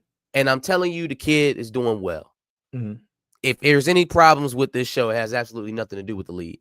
So I have a hard time believing, or not believing. I have a hard time justifying such a demonstrative difference in pay. When again, Jude Law is not essential to the show. That kid, that black kid, the little black boy with the curly hair, he's essential to the show. The girl, the captain of the ship, she's essential to the show. Jude Law is not. So again, more Lucasfilm nonsense, but it's just kind of messed me up. And I don't like that. I don't like hearing that. And Chill, I hate to say it, everything can be renegotiated. Chill. If I negotiate a long-term contract and I outperform my contract, I will be renegotiating my Yeah, contract. renegotiating. You see what I'm saying? What we talking about here? Oh, next up. So my girl Gemma Arterton from Quantum of Solace had a good quote. I think we should go over it. She says, "Isn't a female James Bond like Mary Poppins being played by a man? Sometimes you have to respect the tradition." Now, she's not mincing words here at all. She's not really holding hands with the idea that boy IP should stay boy IPs. Speak on it. I think I love that she said it. I think the matter of fact nature in which she said it is going to leave a lot of people to dismiss it. So that's unfortunate. But I agree. I agree wholeheartedly with what she had to say. It's because it's fucking common, or it should be common sense, right? Should be common. I don't know where, and the Force is female, and I don't know where that turn exactly happened to where we got to take G.I. Joe and put a Barbie in it, or you know what I'm saying? Because you don't do that. And she's saying, I think she's saying that because you don't do that with female properties. No, you don't. You don't do the only properties you do that is with the male-led or the male-centric properties. You turn comic books female. Not saying that females wasn't involved in comic books, but you turned them female. Could you imagine the reception to the Barbie movie last year if they'd have made Ryan Gosling and Ken the main character and kind of split and reorganized it and put Barbie as a supporting character? Could you imagine the outrage? Or if Wicked was about the wizard this time and not the two witches, Glinda and whatever. And that's, you know, people bring that argument up and then say, "Oh, you're being sexist and misogynistic," and it's like, nah, I'm just being. It's common marketing. sense. It's marketing. Yeah. I don't think people really realize how they're being sold to sometimes. I don't think really people understand the science around advertisement and market placement. Like it doesn't register to them. They may see something they like. They may know that girls like a certain thing. They may know that boys like a certain thing. But when someone is trying to put you in a box where necessarily the vast majority of your demographic is not going to, you know, run towards it or be attracted by it, it becomes very hard for people to understand that. Like, okay, you personally may have no problem with the female James Bond. Right. You personally may be able to stomach a female James Bond and watch it for what it is. The vast majority of individuals who have come to have an expectation for that brand are going to have their expectations subverted. What happens when people subvert your expectations? They're going to talk shit and walk away from it. Yeah, they usually end up upset. In any context. If you are expecting something and someone works extra hard not to give it to you, you're going to be upset in some way, shape, or form. I like the way you say that. Work extra hard to not give you what you want. Yeah, just literally what they're doing. So that's shout out to Gemma. Yeah, shout out that, and that's not to harp on it too much longer, man. But it's just true. And you see, for the past 10 years, that's what we've been getting. And then they'll say that, you know, men don't show up to these female. It's even happening outside of movies because, you know, with the WNBA, right? Like stuff like that.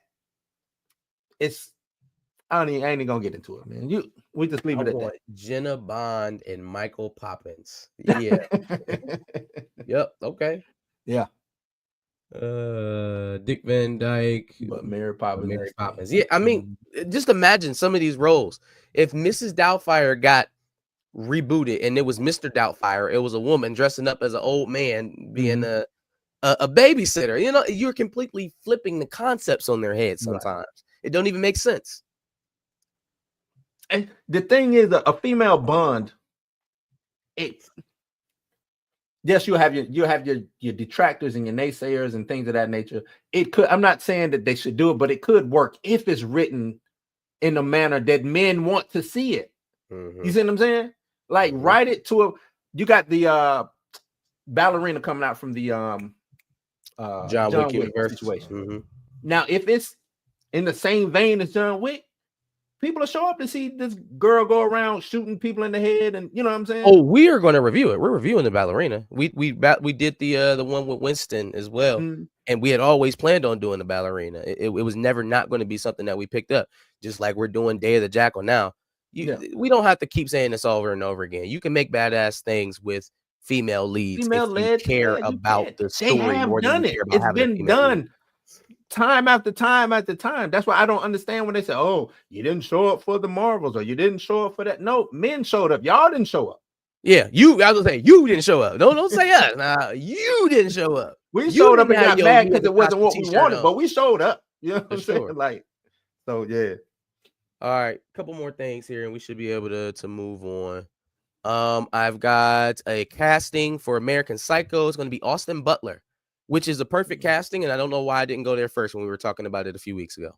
Okay, I can. Pretty good move. He's been on ever since he did Honky Tonk Man. What's my man's name?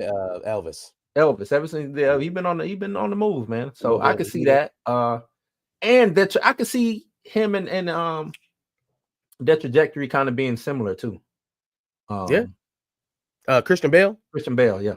Actually, you're gonna have to get his hands on one of the big three. You gotta be Peter, Bruce, or Clark. Gotta be Peter, Bruce, or Clark if he wants to be like Christian Bale. Could Austin Butler be Batman? Could you see him as Bruce Wayne? Batman? Build, yes. Bruce Wayne, yes. Batman, TBD. I don't know. Okay. Yeah, I don't know. He would definitely be a better Bruce Wayne to me than Pattinson. They've got to fix that in the second Batman film with Reeves. Yeah. They've got to embrace the Playboy nature. I understand that the setting or the feel of the movie is noir. Mm-hmm. He's got to be a little bit more charismatic in the second movie.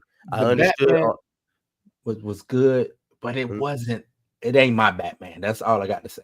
I don't want to say anything bad about the Batman because I know, like you said, it's noir. I know the aesthetic that they was getting, but it just this is one of the reasons why, to me, like when you were arguing with Chill about them trying to bring this over to Gunn's side of the world, why it doesn't work. It's literally an Elseworlds Batman. Oh, it works if that becomes the world. Yeah, well, if that becomes the world, it works fine. Yeah. James Gunn's world is not noir. It's not that, and that's why I wanted to be like. That's why I was like, man, send me the link. I want to get on Chill because Chill wasn't. I don't think he was understanding that. Well, they just write it like, but then now you get away from everything. The whole I see him putting the thumbs down. You get away from the whole, like the MCU. The MCU's tone, no matter what director it is, its tone is its tone. You know what I'm saying? Yeah. Yep. The Batman's tone and James Gunn's tone totally different. Totally different. Sure. I just don't see the mesh in that. I just don't see it. Let me get over here. My thumbs down. Thumbs down to you, Chill. Two more. Nope, don't go back up. There we go. Where you at? Oh, by the way, there's a Drake and Josh reboot going on if anybody cares. Drake and Josh. Okay. So we talked maybe 2 weeks ago. Or no, maybe 2 or 3 weeks ago. It was kind of beginning of the month when Denzel was doing his these are the last projects I'm going to do thing, right? I'm on with Ryan Coogler. I'm going to be in Black Panther. I'm going to be playing in a Steve McQueen film. I'm going to be playing Hannibal. And then after that, we'll see. Well, he also mentioned the Spike Lee film. Spike Lee. What took me back about the Spike Lee project was that it was also featuring A$AP Rocky and Ice Spice. I felt the disrespect all over it. Just nastiness. Just yuck. What are you doing? First of all, I guess I've seen A$AP Rocky in the movie. Don't know if he's worthy of standing next to Denzel. I know 100,000% without ever seeing this girl in front of a film camera that Ice Spice ain't got no business being on the same lot as Denzel. So what the hell is going on here? This update from Discussing Film or Deadline or whoever giving the credit to is even more confusing. A$AP Rocky will be the main character. He's going to have the main role in Spike Lee's remake of High and Low, Mhm. featuring Denzel, Jeffrey Wright, and Ice Spice. Fam, ASAP Rocky was in that movie with Shameik Moore. Dope. Is that Was what in it that was movie called? Dope. Dope. That's what it was. Yeah, Yep, Dope. with Shameik Moore. Shameik Moore. Yeah. I think ASAP. If Spike Lee is still Spike Lee, can bring something out of ASAP. I can see that. Oof. Let's hope. But Spike Lee has to be Spike Lee. Now, Ice Spice, she don't even perform herself well to me. If you get what I'm saying. Like, Yeah, listen to the names again. ASAP. I mean, just in any context, if we was having a concert, this would still be awkward. ASAP Rocky, Mhm. Jeffrey Wright, Denzel Washington, Ice Spice. What? Oh man, because let me see what High and Low is. That's a Japanese film, right? Mm-hmm. He loves doing it. Why do they keep going back there? Because that wasn't him. Samuel did what was the Japanese film Samuel did with probably about 10 years ago. Either way, this is High and Low is a Japanese police procedural crime film. Film is loosely based on King's Ransom novel. It follows the story of a board member for a Japanese company who was forced to make a decision between using a vast amount of borrowed wealth to gain executive control and helping his employee by lending him the money to free his child from the kidnappers. The film. Oh, okay. So that's what the synopsis of the High and Low is. So Ice Spice better be the damn kid. She better be the kidnapped child. Okay. Okay. Like I don't want to see her in any other capacity other than that. But I guess shout out to ASAP, man, leading a leading role in a Denzel film, a Denzel Spike Lee film. I just don't know if Spike Lee has it anymore. Because where has he? He just to me, I haven't seen him. He do Black Klansman? Wasn't that Spike Lee? Did he do it or did he produce it? Let me see. Oh, that's a good question. I don't remember if he directed it or if he just produced it. Thought somebody else had directed it. No, Spike Lee did that. Okay. Yep. So he's somewhat relevant. Also, I don't know if you've seen Ice Spice lately. She don't look too healthy, man. Like I don't know if that's what she's doing this for the movie role. I don't think that's how people want to see you. Yeah. I don't like the way I don't like the way she looked. Yeah, Five Bloods was dope. I forgot about Five Bloods. Five Bloods. Yep. Yeah, I forgot about that. It's just it's been so long to see Spike Spike out. And, you know what I'm saying? Spike had a run. And it just to me after Inside Man, he just kind of went down after that. To me. For sure. To me. Well, I ain't taking it all the way back to Inside Man. He's had a little bit of a low. I would say since he did that movie with Mark Wahlberg, it's been a little bit of tough sledding. Other than the Equalizers, Equalizers have done. What was that? What's the one with Mark Wahlberg? Was it Two Guns or something like that? Oh no, you talking Denzel? Yeah. Who you talking about? No, I was talking Spike Lee. Oh, Spike Lee. Yeah. Oh, okay. Yeah. You said Inside Man, didn't you? Inside Man was a Spike Lee movie? Yeah, that was Spike Lee. Yeah. Shut up. Yeah. Oh, okay. No, I thought that was like because when watching it, I went to the movie to see it. Didn't know it was a Spike Lee movie till it did his 40 Acres and a Mule. I was like shit, and then it said directed by it was a Spike Lee joint. What? I said, shit, I did not know that. And I watched that movie. You are the first person to tell me that. That's crazy. Yeah, Inside Man was dope. I liked Inside Man. They did a sequel. I don't know why they did a sequel to it, but whatever. We can move on, man. No, it's just the last one. Salute to Spike. Salute to Denzel. Yep. Denzel's been up and down as far as good, but that comes with I think with tenure, age. Some movies good, some movies gonna be bad. Once you get up, what do you got, a 35 plus year career? You know what I'm Spike? saying? Oh yeah, at least 30 years. No, Denzel. Both of them. Shit. Denzel's first movie might have been a Spike. The Spike joint, I think so. Was it? He was doing TV. He did. I know he did a soap. Was it a soap? He was on a soap opera. He played a police officer, I think. He played a police officer. I can't remember the name of that movie. He was Jamaican. I want to say he was Jamaican or something. The one with Robert Townsend. Dog, I can never think about that. I can never think about that movie's name. but I've seen it twice, and it scared the shit out of me 2 times because I was like, "There's no, is that Denzel Washington speaking with a Jamaican accent? What is this nonsense?" What is that called? Let me find it. Well, while you looking up that, we would just do the last thing that we got for Behind the Cape. Meet the Parents. Meet the Parents 4 is officially in the works. Ben Stiller. So more of that nostalgia baiting. I think this one would do well with the 35 and up crowd. Any nostalgia bumpers from the old, Meet the Falkers. Meet Not to cut you off, it's Mighty Quinn. Who is it? Mighty Quinn. The Mighty Quinn. Yep. Okay, got you. What do you think? What you got for Meet the Parents 4? I'm with nostalgia's in, man. And I used to tell Meek all the time. I said, hey, man, nostalgia can't go anywhere, especially when you have the generation that we're from. How old are you? I am 31.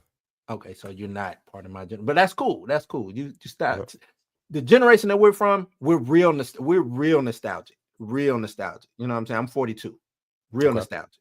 And we love the 80s. We love not anything that had an effect on us. Meet the Parents. Ben Stiller had a big effect. Man, on you Gen Xers ain't that special. The millennials feel the same way about the 90s. Dog. I know. I'm just saying, but y'all time will come around. I'm just saying, whatever that generation's thing that made them made them what they are, they're gonna go back to it if it made them feel good. Absolutely. Meet the Parents was around the time when we were becoming, we were adults, but we were becoming adults. So you had Meet the Parents one, or Meet the Parents, Meet the Falkers, all types of stuff like that. Mm-hmm. Ben Stiller was a big part of, our teenage to adulthood. Oh yeah. You talking about Zoolander? You talking about Meet the Parents? Mm-hmm. Dodgeball. Dodgeball. Yeah. You know what I'm saying? Just a big part. So I'm with it, man. All the way into my era with Tropic Thunder. Yeah, Tropic Thunder. I think it'll work. I think don't think they should look for it to be massive. You know what I'm saying? Yeah, no, I mean, I don't think the budget is going to dictate that they get a massive return, but I think it'll do well, especially if I think it'll do. Holidays. And he's the executive producer on Severance. You ever heard of that show? Is Severance on Apple TV? Apple TV, yeah. Yep. I have. So he's and he just did something else too. I forgot what he just did. He did something else. Nah, Ben Stiller he's been moving behind the camera for a little while now. Yeah, which is good. It's good to see. I would like a Tropic Thunder too. Me myself. I don't think it would survive. I don't think they would allow. That's why I want it. I think we're going. But see, I think we're going into getting that the fuck up out of here. That being pissed off or PC culture. Yeah, I think that's getting up out of here. Anything other than the misused word from our community. Literally. Call it anything other than something that we created that ain't had nothing to do with that. Mm-hmm. So that's it for Behind the Cape. Give us your thoughts on everything that we cleared here. If we missed anything, put it in the comment prompts below. Make sure you like, share, and subscribe. Do these every Sunday. Come back to next week's stream or catch us during the week with Behind the Cape. Blue, tell them where we can find you. I'm on Blues House on YouTube. That's at Blues House. That's all you gotta do. Same what you see on the screen at Blues House. And hell, that should be everywhere on the internet. So like, share, and subscribe. Yep, like, share, and subscribe. All right, man. So we got Behind the Cape here. The guy use bathroom. Guys, I'm gonna sit here for a second. So I'm gonna hit the head real fast. Talk to the folks.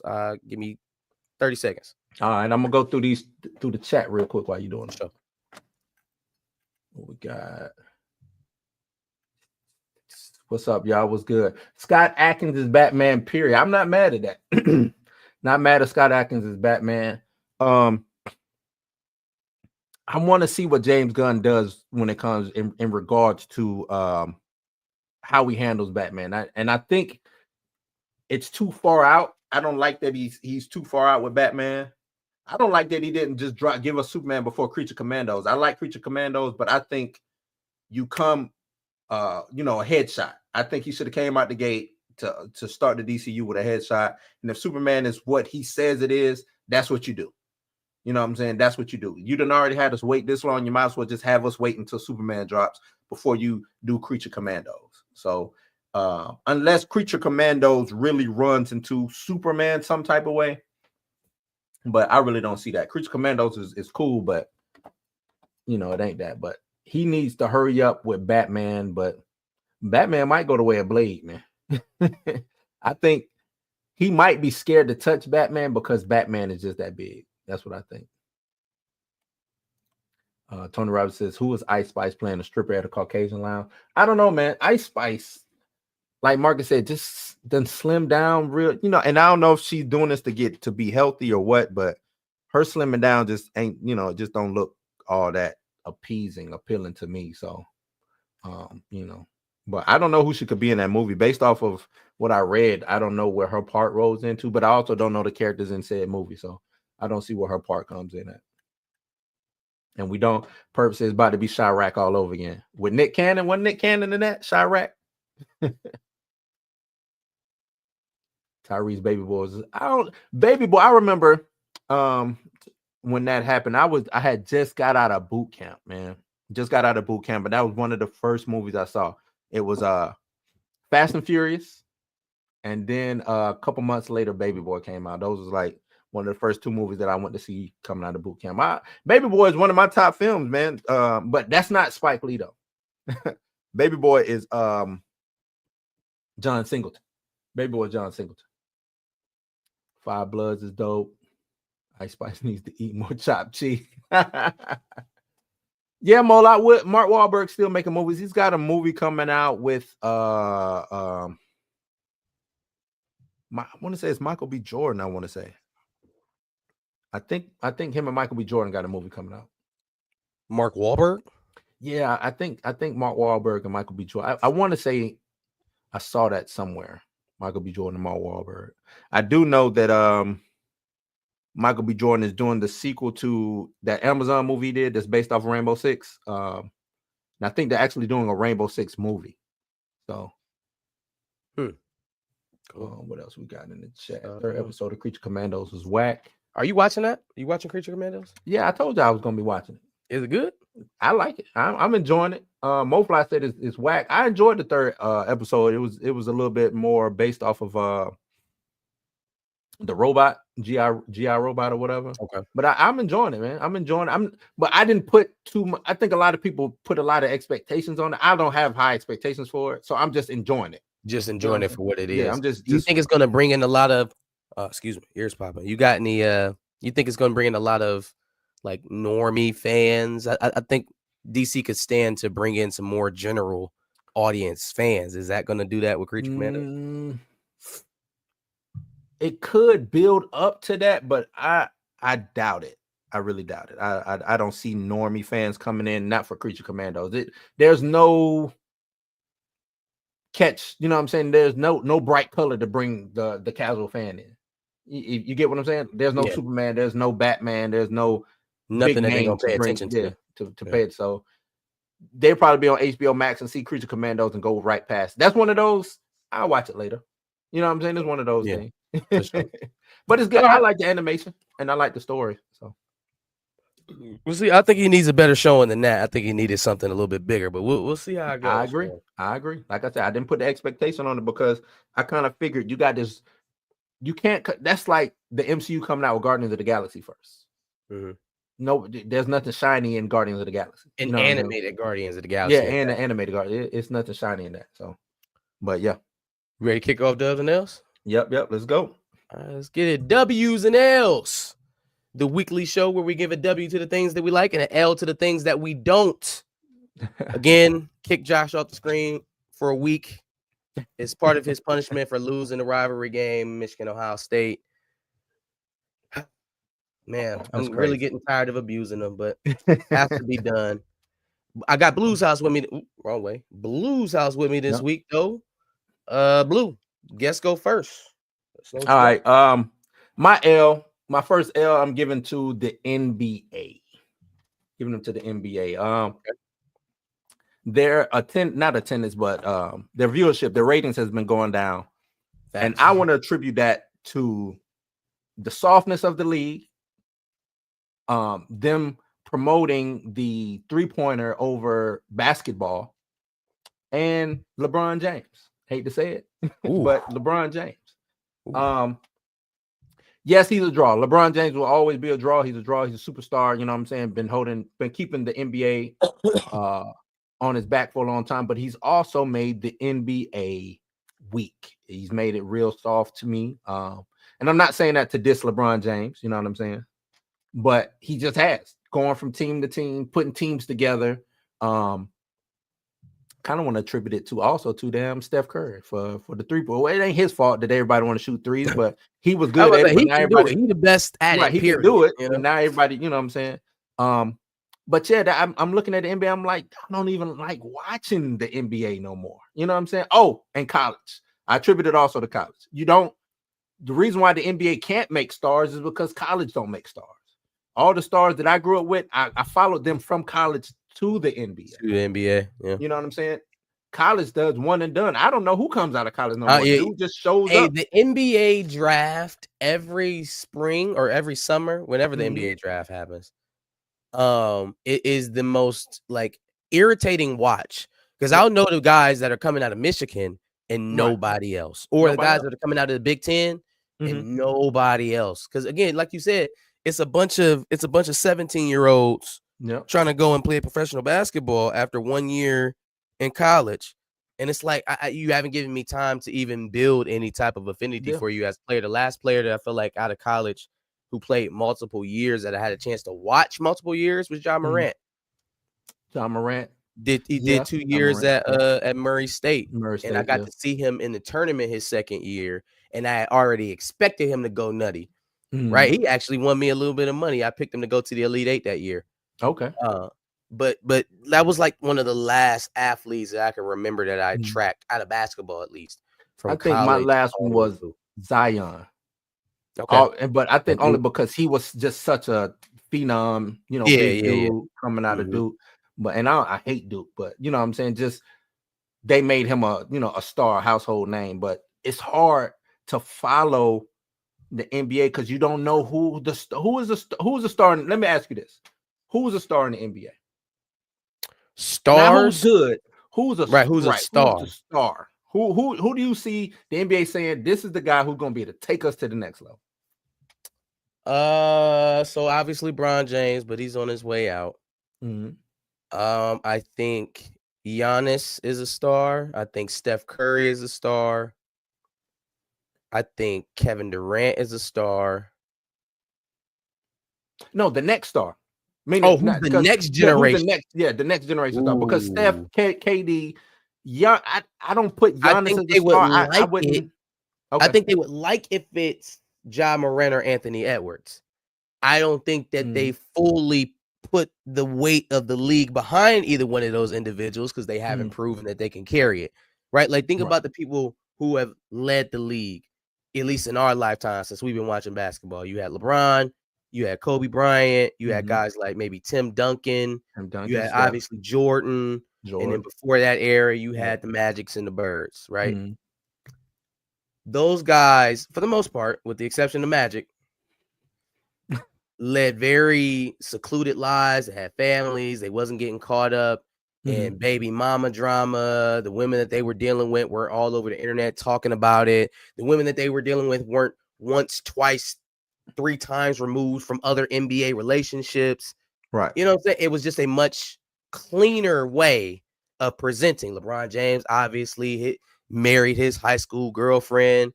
All 3 of his children by the same woman, family man. He has a very good image to present. Ja Morant doesn't have that. Right. Anthony Edwards could have that if he made better decisions, but he doesn't. So, he's left where he's at. So I don't think it's the basketball of it that keeps them from anointing a new star. I think it's the kind of effort-like nature of who's supposed to be their next stars. I wonder if it's is it too much money around? Trae Young is a star, though. Trae Young is a star. The ball. He could be a star. Well, you know what? The reason I say this is because what stories do we have? Like, who's Trae Young's nemesis? Oh, well, now you I venturing remember into a whole nother problem. Now but you to getting me, into that's what makes competitiveness. stars. Yeah, that's You know, the that's what whole makes nother problem. stars. That's You know what what I I'm would saying? blame LeBron for the most is the lack of competitiveness. Right. But that's 'Cause what he made I'm getting everybody at. friends. Putting everybody friends. It used to Mhm. be if I knew Tracy McGrady and Kobe was about to play, it's finna be fireworks. You know what I'm saying? Mhm. If Jordan was about to play the Knicks, it's finna go crazy. You know, It was a he bunch of don't have. those. Kobe versus the Oklahoma City Thunder at one point. Yeah, Kobe yeah. versus the Rockets when they had Ron Artest and Yao Ming. Mhm. The Lakers versus the Sacramento Kings. The Lakers Yeah, versus the Trailblazers. Like those rivalries fed families, yeah. right? You They're like don't that. have that no more. They don't have that type of fervor against each other no more. The closest thing you got to that is like Lakers, Memphis, and there's no real. Nah. I don't think there's really any beef other than the fact that John Morant just really hates the Lakers. Right. And so, and that's why I give them my L because they can't even sell Christmas games no more. In the NFL about to kill them on Christmas. NFL is about to blow them out the water. Maybe 5 years ago, I don't think the NFL would have even entertained trying to steal Christmas Day back from the NBA, and now they're going to have multiple games, Mhm. you know, running congruently with the NBA games on from that day. So it's crazy. Yeah. What I go into my dub, right? Or finish? Is that your only L? Oh no, I got more L's. My bad. Yeah, My finish bad. out your list. My other L, Remy Ma. Remy Ma Uh-oh. gets a huge. Oh, that one of yours? Go take it. Remy Ma gets a huge L. Her and her husband, or possibly soon to be ex-husband, Papoose, going through it right now. And they tried to keep it quiet for the longest. And we kind of once that easy to block captain versus I don't know if they tried to keep it quiet. Maybe one person was trying to keep it quiet. The I other know one didn't Papoose really held it care. down. Pap held it down for the longest. Remy didn't really speak on it. She didn't really speak on it. You know what I'm saying? I think her actions spoke louder than her actual words. Okay, I'll give you that. But now it's come to a head. You have Clarissa Shields has jumped into the chat of all people. I don't even know where that came from. That shit caught me out of nowhere. Yeah, me too. I was like, wait, what? What? Right? Like what? This out of the blue, Clarissa. I was like, oh man. So I was That like, man, you got a Pat shooter. like that aggression. He like that. Yeah, Pat like them. He like them ones who get that. You got a shooter and you got somebody who with them hands. I said, I'm like, Clarissa, if you get her, me up, ma. Right. Me up. I said, Clarissa, if you can get her in the corner, you can do it, but don't let her. You know what I'm saying? She pull out, take off because she known to shoot. But to me, she got to be. It's a big, huge L for her because you know she propped up her relationship. You know, black love, and they had this whole thing. And I don't know if Pap has any wrongdoing in this. He could be at fault. For all I know, it's just the optics of it right now is this dude held you down for while you was in prison for 8 years. And he could have been doing things, but that ain't none of my business. You know what I'm saying? But from what we know, he held you down for 8 years. You come home, y'all put on this big charade of black love, and he held me down, and I'm so in love. We got our daughter, blah, blah, blah. Then this happens. And not only it's like you downgraded, you know what I'm saying? And I remember watching the Joe Budden podcast, and they was talking about how don't cheat on me with a bum, somebody lower than, you know what I'm saying? The help, don't cheat on me with the help. Your like, employee. What are you doing? Huh? Yeah, your employee. Yeah, why are you cheating on me with your employee? The help, what is going on? You're supposed to upgrade. Like, I'm gonna still be heated, but damn, this dude, for me, it was the way that it was handled again. Like, we don't, like you said, we had no clue what the breakdown was here, the timing of anything.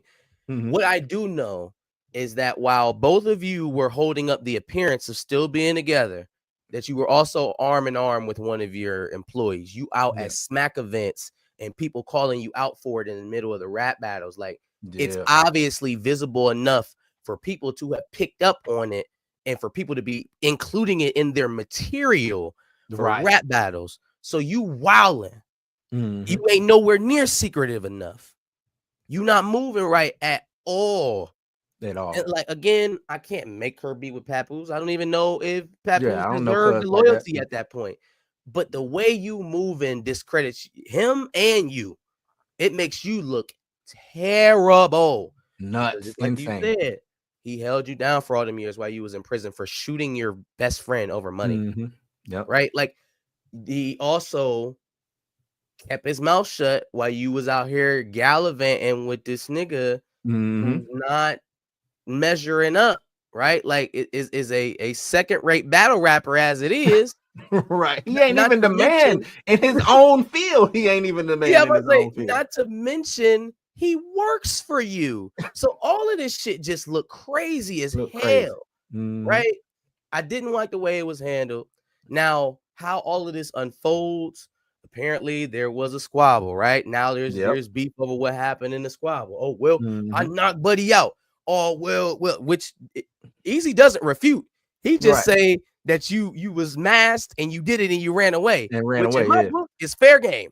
Buddy, if I find out Right. you sleeping with my wife and I Yeah. sneak you and I get up out of there because you got security, all's fair. But like, all is, I don't all is even what they say, like- all is fair in love and war, right? That's yeah, what I they don't say. get what the explanation was from his side. Now, Remy added a little bit more stank on it. She made it seem like Pat didn't want people to know that he had did that he had snuck in to fight dude and ran and da-da-da-da-da. Again, not really reading to me. If I knocked him out, I knocked him out. I don't care if it happened while he was facing me, turned around. We've graduated past the point of dignity and self-respect and morals. We way down the road. Past that. Yeah, we way past that. That could have happened when you came and talked to me man to man. Since that never happened, right? And I had to find out the way I found out.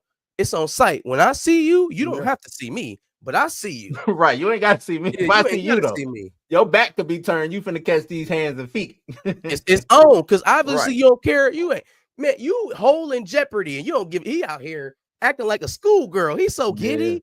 He's so ready to tell us all about him and Remy. Which is, and I don't, as a man, I don't like, you know what I'm saying? Like, yeah, what he did is what he did. But to be up there like, oh yeah, I fucked your bitch, you know what I'm saying? And being all giddy about it, like, hold on, dog. Like Pap said, I ain't hit you because you did that. I hit you because you shook my hand and then did my hand and then went and did that shit. Yeah, nah, that's nasty work. That's nasty work. Yeah. Okay. So he took care of some work from me. Yeah, Remy catch that. Next one, which will be my last one. Jaguar Wright.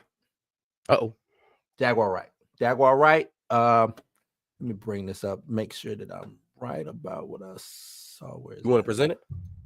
No, we ain't got to present it. Just Jaguar Wright is retracting and backpedaling with her Jay-Z story. She is personally. Yeah, from what I read. So Jaguar Wright is let me see. Let me get to the part where I said because they're saying that Jay-Z might be suing her or whatever. But now she's backtracking. Jaguar Wright, whose real name, whose new album, so she got a new album coming out too.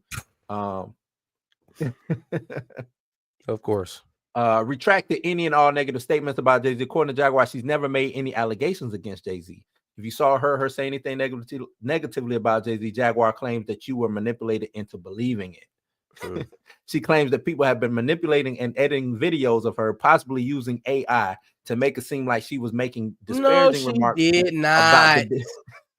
Hey, first of all, y'all deserve this. If you was running behind Jaguar Wright talking about, she right now, she right. Y'all deserve this. This is a slap in the face, boy.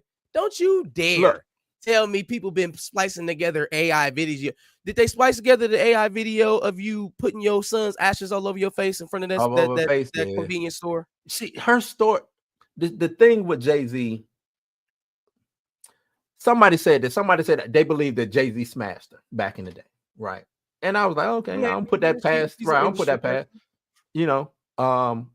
but I think she might have wanted more from whatever, and now she's just running his name through the mud. She said Jay-Z took a gun, held a gun to her head, and forced her to suck, to do that. But you didn't call it. You calling out everybody else. You ain't calling the police on that. And to circle back into what you said earlier, this is what I don't like. Like you called out Cat. I'm calling out Jaguar Wright because you seem to be in all of these places, seeing all of these things, and they ain't picked up the phone one time to put somebody in jail for doing harm to somebody or some kids. Like so that, I don't rock with it. Right. You're the person that everybody knows is so moral. I turned down $40 million multiple times because I wouldn't do this and I wouldn't do that. And people know my reputation. I've never done this. You've never seen me do drugs. You've never seen me do any of those things. I am a man who turned down things because I live next to God, right? Right. That's you. So if everybody knows you as that person, how are you still in the room to witness all of this shit?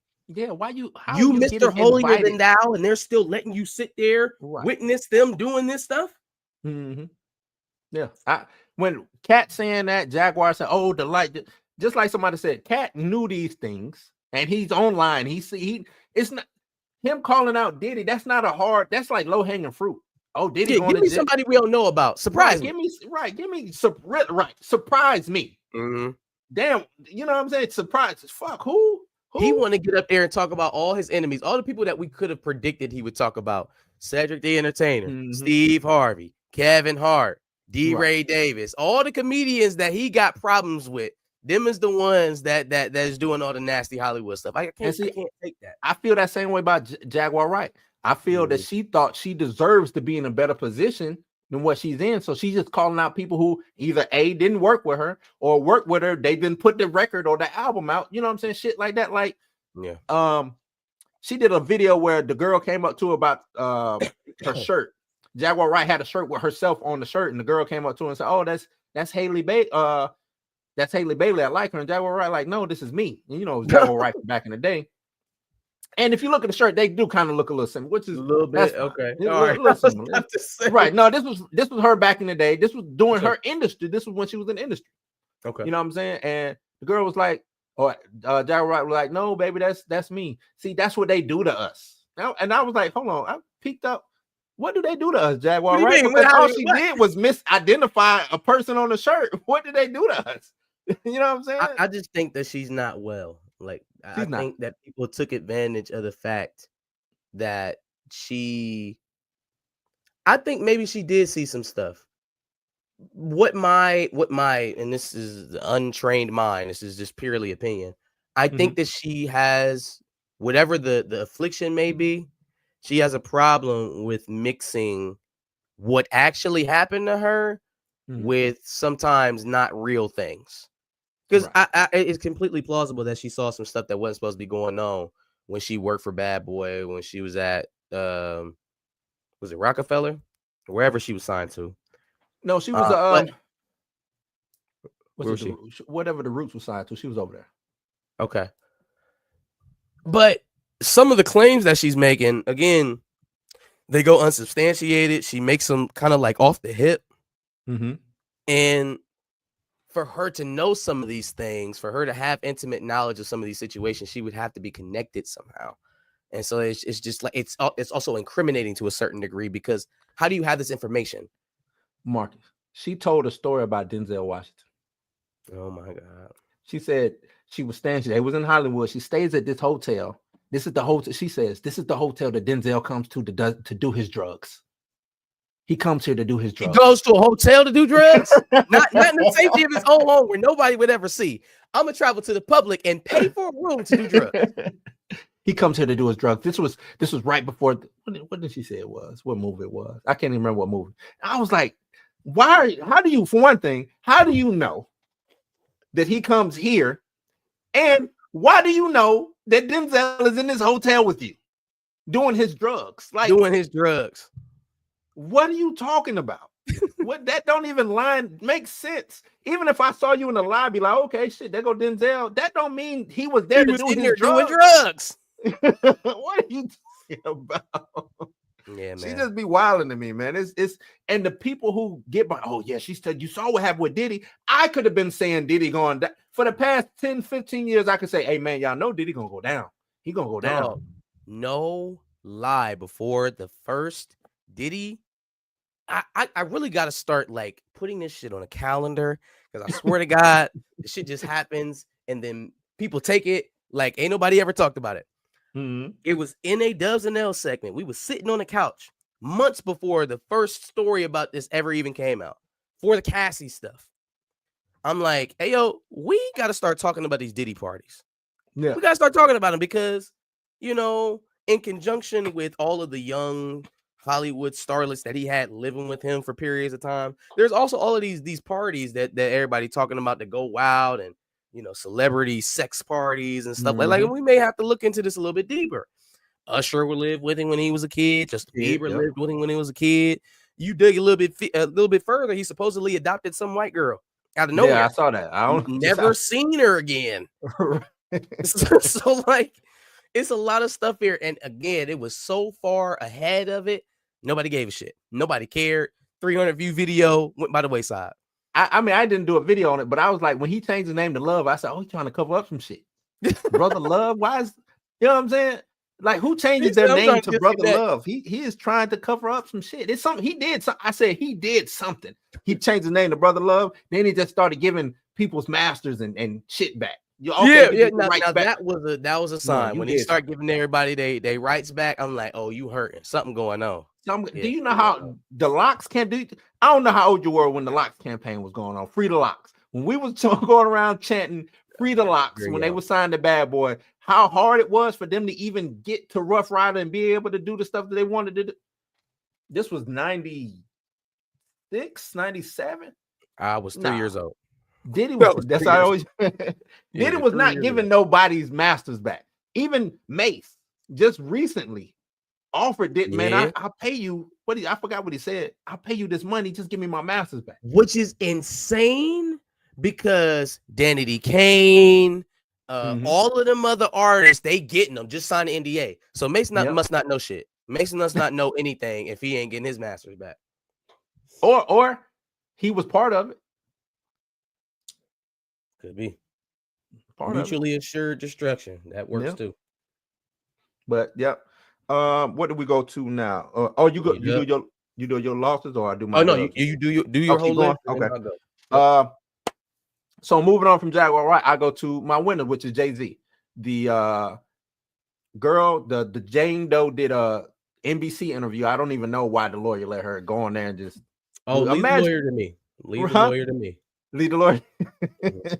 But imagine when the Jonathan Major situation was going on, if old girl before the trial got on there and said, oh, well, he never hit me. Like, we've never had any physical altercations ever.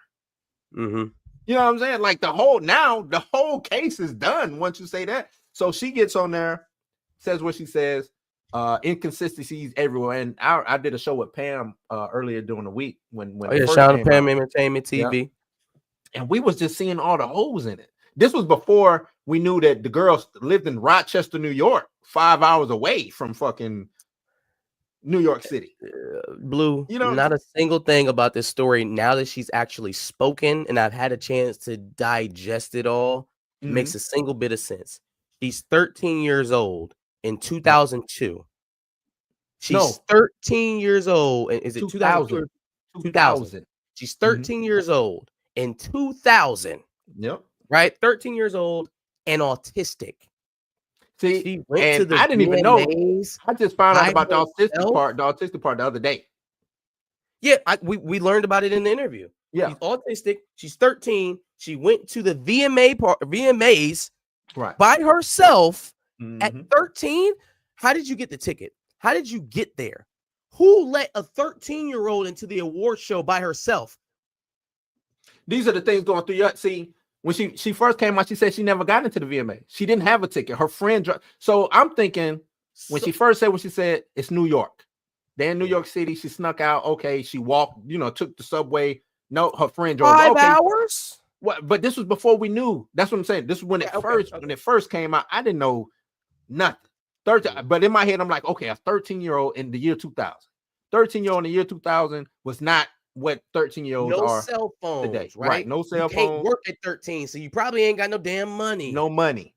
And you look 13 because the 13-year-olds now, they do the makeup and all this stuff. 2000, you ain't wearing no makeup. Yeah, I was about to, that is what I was getting about. A 13-year-old in 2000 looked like a 13-year-old. Yeah. Probably closer to like an 11-year-old. 11, 12-year-old, right. Not fully developed at all. So you don't have no makeup on. You 13. You're going from limousine to limousine trying to get in. They say, "Oh no, you can't get in, but we'll take you to the after party because you look like somebody that Diddy would like."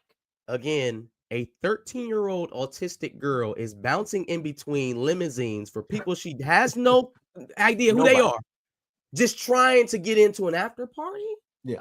At 13? At 13. Who knew at 13? VMAs, yes. An after party? I didn't know nothing about, nor did I care about an after party. Fam, I don't think there's anything that happens after 8 o'clock that a 13-year-old can get into. Right. In the Right. year 2000. And there I'm are no, speaking on me as a 13-year-old. I was kind of, a little faster than most. well, You know sure, what I'm saying? you A little try bit to more. do shit, but a show like Right. that with a But celebrity but that's what I'm superior. saying. After party, I couldn't even get into a club, a regular club in my city at 13. I wouldn't have known where to go. Where to At go? That's what I'm 13? saying. There's no way 13, I it could have was navigated skating myself rink. to this party at Right. all. I'm not knowing how to get. So once it came out, what she said, and she said Rochester. I said, wait, Rochester? That's Western New York. What are we talking about? That's a 5. That's like I'm in Florida. It takes 5 hours to get. I'm in Jacksonville. It takes 5 hours to get to Miami, right? Okay. So that's like me sneaking out of the house at 13, Mhm. going to Miami in the year 2000. How the fuck am I At getting to 13 years Miami? old? Yeah, at 13. How am I getting down there? Even if I did, she said her friend drove who turns out to be 20, who is now dead. Of course, this friend is no longer with us. It's with the ancestors now. Right. But The you know what I'm person who saying? actually transported you that would have made all of this make sense. Oh, they're dead. Okay. 20 years old. If I had a 20-year-old friend that's ain't my homeboy who's 20 is not taking me to no damn Miami. For what? If hey, big homie, hey, let's go down to the VMAs down in Miami. He gonna look at me. That's such a little ass. That's such a little ass down before I tell your You can't parents. do what I do down in Miami anyway. Plus, What am I don't gonna have the do with fucking your money. young ass in Miami? Yeah, I don't have the money to take your ass to Miami. I'm gonna look For like no a whole fucking weirdo. VMA. I'm trying to nick on females, and I got a kid on my hip. Yeah, that's I'm like, man, crazy. what's wrong with you? That is wild, man. But so the dad said, I don't remember that shit happening. Oh, well, let's not skip spots here. So she gets picked up. The limo driver says, "Oh, you just Diddy's type, right?" Yeah. Mhm. Apparently, she gets back to the house and she's conversating with Oh, a yeah. few band members, right? Goes- the Madden Yep. brothers, Goes and into great detail Fred about Durst. dude's tattoo to make sure Mhm. she can identify him and all this Yeah. other stuff. Their representatives come forward not even 24 hours later and confirm tour. that they didn't even go to the VMA. They was out in your neck of the woods. Oh, we're here in Ohio? They was in the Midwest. They said it was in I always say somewhere in the Midwest. Okay. Yeah. All right. I'll take it. Which can be verified. I'm sure there's flight records wherever, event that they attended. There was probably recording of some Oh, sort. yeah. But again, the fact that she went through painstaking detail to map out his tattoo to make sure she was talking about him Mhm. kind of eliminates you going back and saying it was somebody else. Right. After Because the now, fact, right? Look how bad this is going already, and we're not done. no. We're not done. Okay. No. So then everything's cool still. Nothing is awry yet until she's asked to go meet Diddy in a room in another No, she part had of a the drink house. first. Oh, she The had a waitress drink, right, gives her the drink. She had a drink. And I A said, they was like, 13-year-old. oh, well, of course, I'm like, she's 13. Of An course, she autistic feels 13-year-old knows enough to go get loose at the party. You know what I'm saying? Right. Let me get a little bit more or comfortable. the waitress hands this 13-year-old a drink. What waitress? What teenager is this? This is an android or something. This don't Right, make she no better sense. look like fucking. I have never. She better be the most. She had to. I would love to see a picture of her at 13. Fam, I could not formulate these thoughts. I couldn't put this together. Even if by some miracle I made it to the VMAs, I wouldn't have had the foresight to be like, oh, let me go where the limos are at. Let me start talking and networking with the limo drivers to see if I can get into a party that I didn't even know happened, because I have a hard time believing that they were advertising the VMA after party at Diddy's house. So how did you even know that was happening? Right. But yeah, again, 13 years old, I cannot formulate these thoughts. I cannot formulate this plan. And if even by some miracle it all worked out and I ended up in that man's house, Mm-hmm.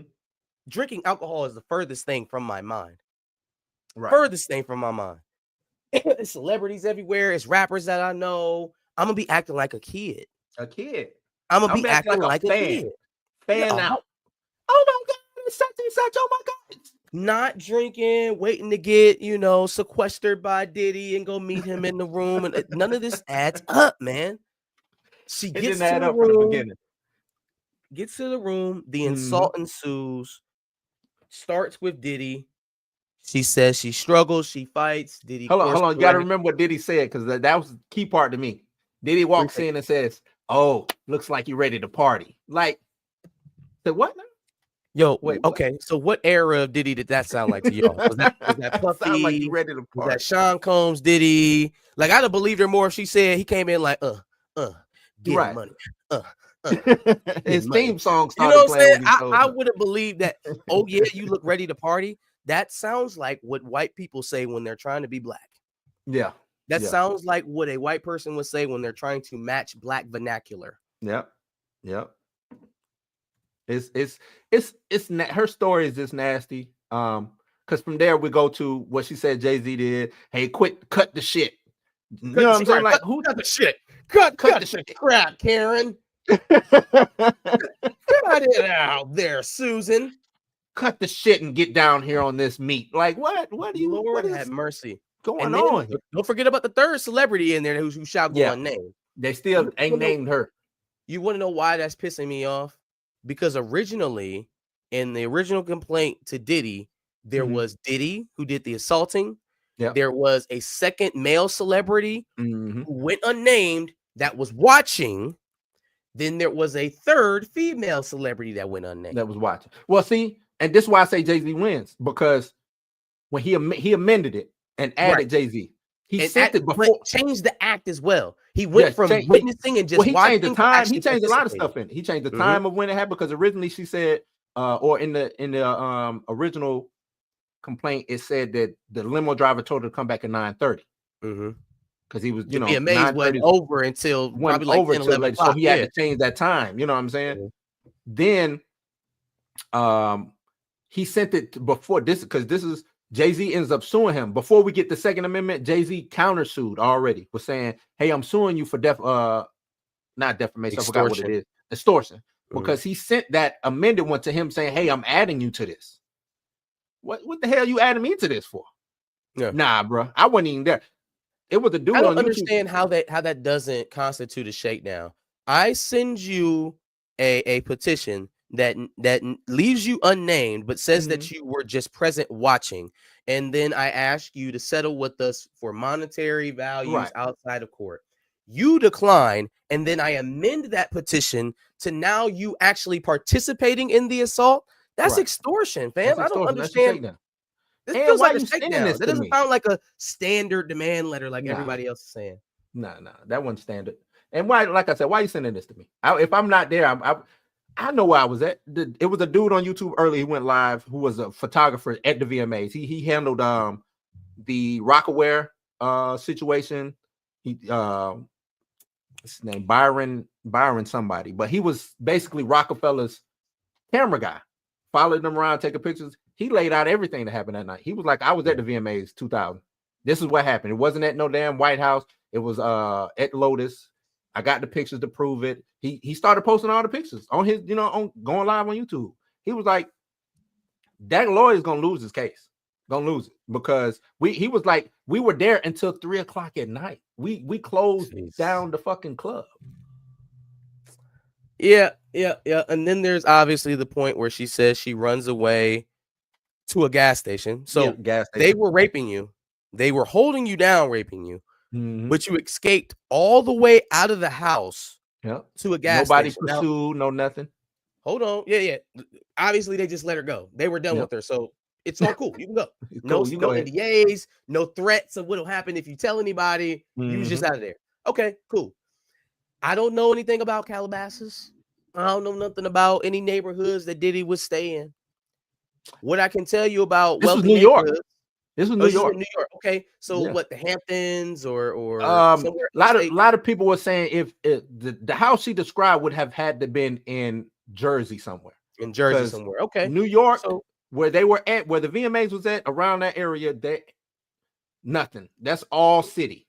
Yeah, let me ask you good then. If you were running just theoretically out of an affluent neighborhood in Jersey, so you've got one of the biggest mansions, because obviously it's Diddy, right? One of the biggest mansions in Jersey and one of the most expensive suburbs. About approximately, and just give me a rough figure here, mile-wise, would be the closest bodega. Right. No, that's the same thing I had in my head too. What is the closest corner store to a house like Diddy's, do you think? Yeah. Like 2 miles if it's favorable? 5 on average, 2 probably. to 5, I would say. Yeah. No fucking way that the autistic 13-year-old ran all the way out of the Diddy house. If you can make it there, because ain't no telling if the road is curving and you got this, make a left here, make a right there. What are we talking about? What is this? What is this? Yeah. But again, leave that lawyer to me, because I'm gonna pick him up. Hold on, let's finish it though. We got to finish her story, because she makes the call. She makes the call. You're right. Makes the call to her father to come pick her up. After 3 a.m. Right. There's no way I'm going to forget that I picked up my daughter in another city at 3 a.m. when she was 13 years old. 13. My autistic daughter. That man, her blood relative, the one who produced the seed to create her, says that he doesn't recall. Do you understand the jeopardy of making a accusation like this and not having your key witness corroborated? How are we sitting here and that man is talking about, I don't even remember this shit. So it's 5 hours one way, 5 hours back. That's a 10-hour. The whole time I'm driving to get my kid, I'm in my mind, I'm cussing her. Him or her out. What is she doing? How did we even get here? How did she sneak out? How did she get 3 there? o'clock. It's gonna take me an hour to wake up out of my sleep, if that. You know what I'm saying? To get myself together. I get together. I'm on the road. I'm driving. I'm cussing. What happened? I thought she was with such and such. I ain't calling nobody because I ain't got a damn cell phone. But probably before I leave, I'm calling to say, hey, such and such ain't at your house, or whatever the girl told me that she was gonna be at. Damn, she really is. Oh no, they both snuck out. Yeah. Now I gotta go to fucking New York City. I'm from fucking Rochester, man. I ain't never even been to the city. I don't know where you at. You know what I'm saying? This 5-hour drive. She said, oh yeah, we got in the car and he was silent. Yeah, we didn't speak the whole way. So even if I believe that, because there's no way I just drove 5 hours to another city and I'm not talking to you the whole way back. Oh, I'm gonna talk. Oh, we gonna talk for sure. We are going to talk a whole lot. But on top of that, you're telling me that there isn't a single person that we can corroborate this story with other than the people you're accusing. Right. The attendant at the gas station is not going to be able to be found. That person is long gone. If they even still have the records to tell who that individual was. That's fucking 24 years ago. Right. If that gas station is even still there, if it was a guy, you know what I'm saying? Yeah, I was about to say, if the limo driver exists that got her into the car, there's no way that he's going to be a witness for you. Yeah.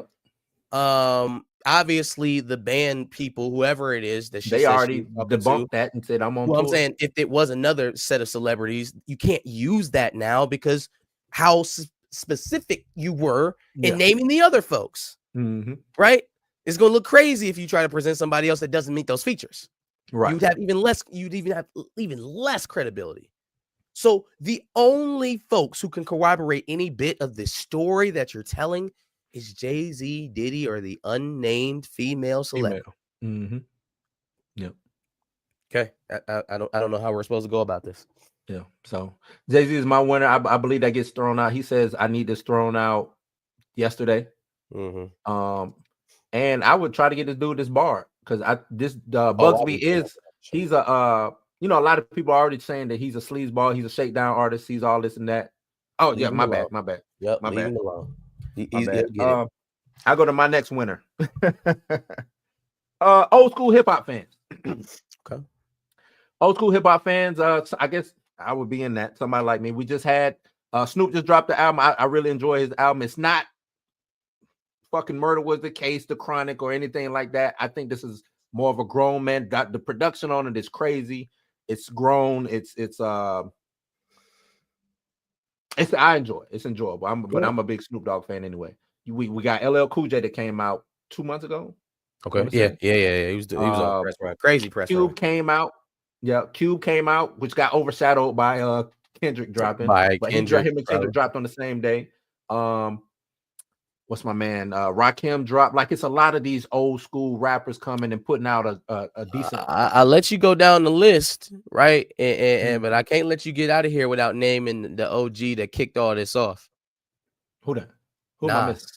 Nas. Oh, no, well, he been putting out. It- Nas been putting out King's Disease 1 through 3. Right. He did. No, Nas. I went to see Nas. Nas and Wu-Tang was on tour. I went to go see him, man. Okay. Great show. Great show. Yeah, you're right. Nas has been. You're right. Let me. I think he's the one that kicked kicked off this craze of like the OGs getting back in the booth and actually making projects. I think a lot of them have been scared, to be honest with you. That's the only way I can call it. I think they counted themselves out as being out of touch, and they just left them. Andre 3000. I'm a bit Outkast, greatest group of all time, and I hate hearing what he's. Oh, I can't make music. No, I'm 40 plus. What am I supposed to rap about? Diabetes? Yeah. Yes, nigga. Yes. Yeah. Yep. Get up there and rap about diabetes. I'm pretty sure you can do it in a dope Andre 3000 way. Rapping about diabetes. You know what I'm saying? Like, no, and we're the only culture, only genre where that happens. And I know we're young, you know what I'm saying, but AC/DC, Metallica, you know, all of these groups tour, still make music. The young people still talk about them like they still put reverence on their name. You know what I'm saying? We look at our ghosts, look at Perk Minded. Snoop needs to pack it up. That's what, you know what I'm saying? Like, that's not what we need to be saying. Why does he need to pack it up? Pack it up for what? Because he ain't making drill music, or he's not making, you know what I'm saying? Like, no, there's definitely a section of rap fans, I think, that are disaffected with new school rap. And that's a double-edged sword, right? Because you close yourself off to things that are coming up because it doesn't sound the way that you think it should. But at the same time, you end up being just disaffected in place because nobody's coming back to try to pick you up or serve you as a customer. I think that's why a lot of these albums from guys like Rakim and Ice Cube and Dre and Cube and Snoop are doing so well because there was a longing for that type of rap. And whereas the new school has abandoned that, they've abandoned concept albums, they've abandoned 3-verse actual tracks, right? 4 or 5 minute long songs. They've gone into interlude making, EP making songs for EPs. Yeah. They've kind of changed the way that they're making music. I call it the art. They've abandoned the art. And what I mean by that is a lot of these, they're not in it to make music. They're in it to make money. Yeah, they're in it to make money. So they abandoned the art. It's like a singer. It's like a singer, right? A singer has a talent, can sing, you know what I'm saying? But don't come in and use their talent to sing. They go and get the auto tunes and all of this. Girl, you sound good singing. Sing that shit. Put that pain on that piece of paper and sing it like you were singing up in fucking the church when we discovered you. You know what I'm saying? A lot of these rappers don't put their pain. They don't tell the storytelling is lost. Who tells stories anymore? Told me no story. Who telling a story? Kendrick. I mean, obviously. Kendrick, yeah. But J. that's Cole. why he is what he is. That's why Cole is what he is.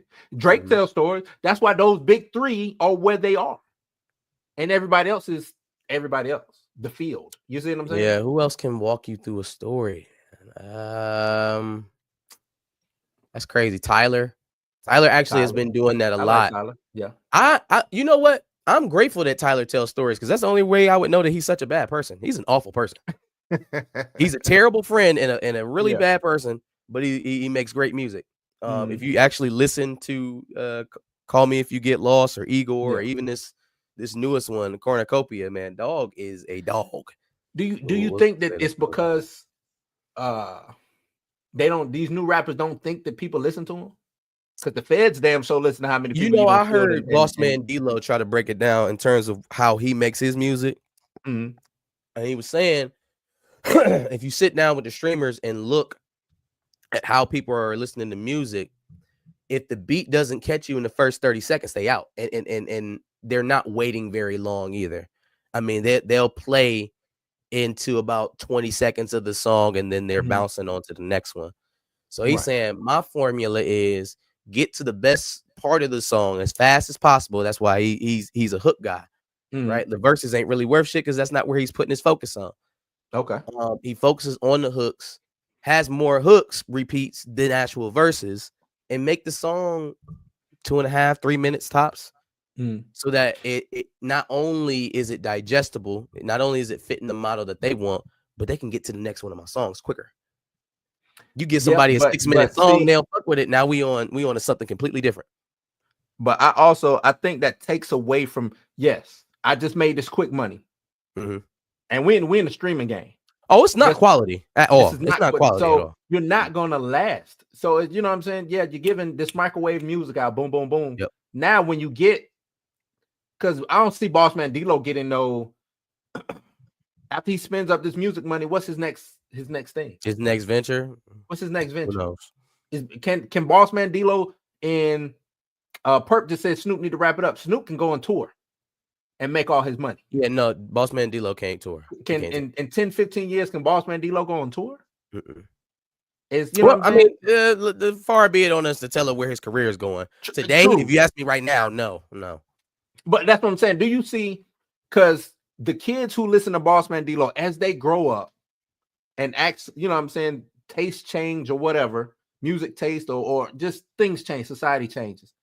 Is Bossman D-Lo gonna be on the tour list? I gotta go listen to damn, what's that song Bossman D-Lo got? Whatever that song is. You know what I'm saying? Because the thing is, Bossman D-Lo is going Why you bend it right. over? And He gonna have that one hit, and then all the other songs they gonna be good songs, but he gonna only have that one hit. That's it. Mhm. So Yeah. all that other stuff, I ain't gonna be sitting out, front row listening to just the good, decent the good songs. Yeah. I want to hear Bossman, you know what I'm saying? Like Snoop, Q, Kendrick, all the Nas. Not when Nas went on to Nas and Wu-Tang, and I told you that show was dope. They Mhm. went from 1996 to the year 2024. You see what I'm saying? Yeah, but it ain't too many artists, young or old, that's gonna be able to do that. But that is what they should aspire to, having a Right. catalog that's that rich for sure. Mm-hmm. So, but I think old school hip hop fans is winning, man. I'm really enjoying this Agreed. resurgence of the OGs. This nostalgia, baby. For sure. Nostalgia. Sure. And my last winner, since we spoke it up to stay on hip hop, is Kendrick / TDE. I just don't see them slowing down anytime soon. Kendrick, TDE. We talk about putting out bodies of work that matter. SZA, Kendrick, Schoolboy. Yep. They put out bodies of Absol. They put out bodies of work that let's say it don't hit today, but it's got legs. You see what I'm saying? And I would rather have something that has legs than today I put this out and it's dope for a month, and then tomorrow you don't care about it. And you throwing it away. Yeah, we won't talk Yeah. about anybody's fave here, but there's a lot of them that's like that. So but I think they went. I think Kendrick, this tour, Kendrick and SZA tour, you look at this past year that he's had, he ain't even put out an album until just now, was already voted like the greatest of the year. You know what I'm saying? Like all he did was he put out 4 songs? Put out 4 songs, all of them diss tracks. 2 Yeah. of them are on their way to going platinum. Right. If they ain't already platinum. Yeah, if they ain't already platinum. So it's just crazy. But and I think people are gonna look at Kendrick, they're gonna look at this TDE how they do it, because I think they put him through like a boot camp, because we don't have A&Rs no more with the music. Doechii, I ain't even bring up Doechii. She's having a crazy run. You know what I'm saying? If she get the right push, if they don't try to change her aesthetic or make her into one of the BBL Barbies, she got a but chance, that's what I'm man. saying. She got Top a Dog chance. don't do that. They don't. They go and get real. When you go get an artist where I can cultivate their artistry and cultivate that person with artist development and stuff like that, who won't complain about, I got to drop an album now. No, baby girl. Let me run you. Let's run through this chitlin circuit. Let me take you through the ranks. Let me show you how to do these things. Let's get people familiar with your music. Let's develop fan base. Not Did you see her tiny desk? What's that? You see her tiny desk? Tiny desk? Oh, the tiny desk, she killed it. The Colbert Show, she killed it. Like she just but that's artistry. And that's what I mean. When you're not an artist, when you abandon that just to be somebody who puts some words together on top of a beat, you ain't gonna last, man. You ain't gonna last. History will do away with you. Facts. Do away with you. But that's what I see. Those are my losers and winners, dubs and L's. For sure. Appreciate it. All right. Yep. Let's get to it here. I'll start out fast. I'm gonna do my dubs first. Okay. First dub I got is going out to Jamie Foxx for a successful comeback, re-arrival, first public show that he's done since coming back from his ailment. We finally got some details on what it actually was. He had a stroke and a brain bleed that could have taken him out, that he ended up recovering for. So no, it wasn't attempted cyanide poisoning, a failed attempt on his life by Diddy or anything. That was you who said that, wasn't it? Wasn't that you who said that? Yeah, I did say that. I said that. So which is a good thing. I'm glad that that's not what it actually was. Right.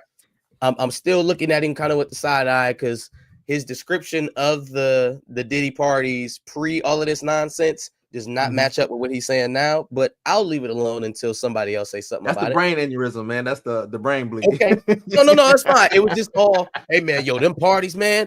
I went to a Diddy party, man. And let me tell you, man, it was a white party. And I swear to God, I've never been to a party like that. Now it's like, yeah, I went, but I left early. Okay. Right. I don't got time for y'all. And that I don't have time for that. But no, shout out to Jamie, Netflix, and the special. It's a good watch. I suggest anybody to pick it up if you got some time. I'm gonna do a little bit of football talk here for the next couple of reps, but it'll be good enough to bring the rest of the squad homies along with me. So just stick with me for a second. University of Michigan has just hired a new offensive coordinator for the football team. Okay. The reason why I'm giving that offensive coordinator, his name is Chip Lindsey, a W. Do you recall there was a series on MTV that was basically like Last Chance U for high school football? And it was like the first of those shows. It was like the first of its kind. Do you remember that show? Called Hoover Heights. Hoover Heights, yeah. Yep. Remember Hoover Heights? There we go. I don't want to miss it. Okay, give me 2 seconds here.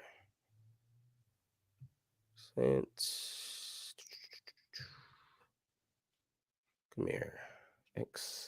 Michigan's offensive coordinator started his career on this show at this school. He was the offensive coordinator for was it South Alabama or Hoover? Yep. In Alabama in 2007. It was the number one high school. They beat out. It was a Texas school. Yeah, it was number one high school. Yep. And then they end up being the number one high school in the nation. Yeah. So crazy bit of little intersection there between the news that we cover and one of my favorite sports teams. Couldn't get away without putting that up there for sure. Shout out to Chip Lindsey. Shout out to Hoover High. I don't know if y'all are good anymore, but I enjoyed the TV show while I was on. The next dub I got is kind of connected.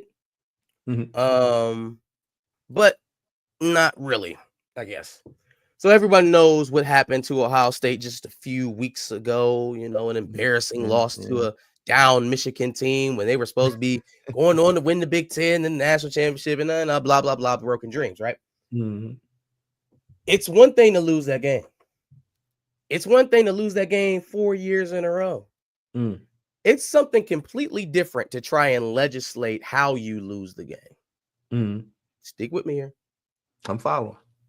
At the end of the football game, one of the things that you probably saw on social media or the news, it was blasted even louder than the fact that Ohio State lost 10-13 to an underrated Michigan team, was the fact that they fought over the flag planting that happened. As did everyone else who had a rivalry game that weekend, right? Everybody else fought over a flag planting too. Now, it seems like everybody else is just kind of reserved to letting the NCAA do what they're going to do and ban it. I don't like it. You're actually challenging these kids to come up with a more creative way to disrespect you. But right. yeah, I was going to say, let it go. You know, they're going to do what they're going to do.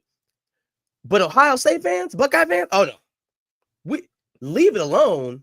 Mm. Take a loss. Take our shit and go home. Who are you talking to? We Buckeyes. No, sir. I don't care if we lose to you again. If you plant a flag in Ohio Stadium, you're a felon, sir. A felon? The Ohio rep, Josh Williams. I love the fact that his name is Josh. It's perfect. Chef's kiss. Ohio rep Josh Williams introduced a bill this week that would make it illegal to plant a flag in Ohio Stadium during a sporting event and could be punishable by fines and even jail time. That's crazy. It's insane. The level of softness that is coming out of this city right now is disgusting. I'm not even a fan of you. I should be loving the fact that this is happening, but all of y'all got toothaches. Every single one of y'all. So much so that a state rep believes that this is something that's popular for him. Right. Oh. Yeah, that's crazy. This is the first year to where flag planting even was like it a got thing. Because we planted our flag in 21. You ain't do shit. Right. It's let it happen. I mean, shit, you lost. You had a chance to stop this. Right. You had a chance to stop I'm from a different era, man. I don't like this soft shit. I hate it. I grew up hard nosed. You know what I'm saying? Like you fight for what you want. If you don't make it, all right, you go back to the drawing board, so you go back and win it. Oh, you know what I'm saying? I'm not from the you disrespected me, and now it's nah, man. You know what I'm saying? Like a lot of this new soft shit is really hard for me to deal with. I be trying. I got a little girl, I got a daughter. So you know what I'm saying? I'm trying to be a girl, dad. You know, but this is just I just don't get it. As a man, I don't get it. I don't get I hate to put it on Drake. I don't get Drake suing. You know, I don't get it. I'm trying to understand. Oh, well, it's going to be good for the industry. I don't give two fucks. Get on. Yeah, the industry the industry will always win. This is the industry that's been going on for the past, since the music business has been the music business. You think Drake suing for streaming? You know, like, what are we talking about here? Just soft. So I just don't like the soft shit. No, I got you. And like I said, I played sports from the time I was 7 years old till I graduated high school. Right. And so at the end of each one of those sporting events outside of track, we lined up as a team and we shook the other team's hand. And then they went to go celebrate. And we took a knee, or we did a huddle, or we went back to the locker room. But what we didn't do was interrupt their celebration, whether it was on our home field or on their field, because we were mad that they won. No, man, no. Your chance to fight them was supposed to be in these 4 quarters, or during the match, or during the game, or whatever it is that we had going on. But you don't fight them after the fact. Nah. Like, that doesn't make you tough. I don't know if y'all did it, but we used to have like whoever, like I'm from Georgia. I went to high school in Georgia, and our rivals, the rival high school, we'd go over, you know, the day before, we go over there, you know, do something to the school or something like that, you know, stuff like, you know, they shit like that. And then on the field, handle it on the field. If we didn't handle it in the field, they got to celebrate. That was it. They got to talk shit. They'll see you in the streets. Hey, you know what I'm saying? Talk shit. That is what bragging rights are for. That's why they're called bragging rights. You don't take someone's bragging rights from them. Nah. Yeah, no, man. The softness. Soft for sure. But to make it a felony, felonious, what?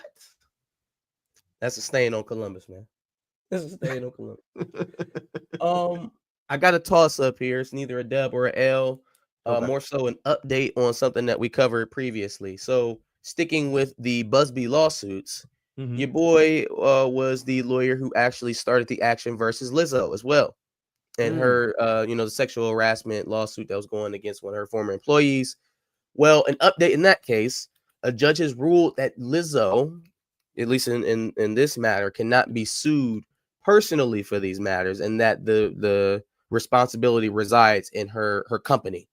Right. So Okay. now the legal jeopardy is with the company and the agents who were put in place to run it in her name, not necessarily her. So we'll see what happens to the lawsuit now that the money jeopardy isn't there, right? I can't go after Lizzo's personal assets.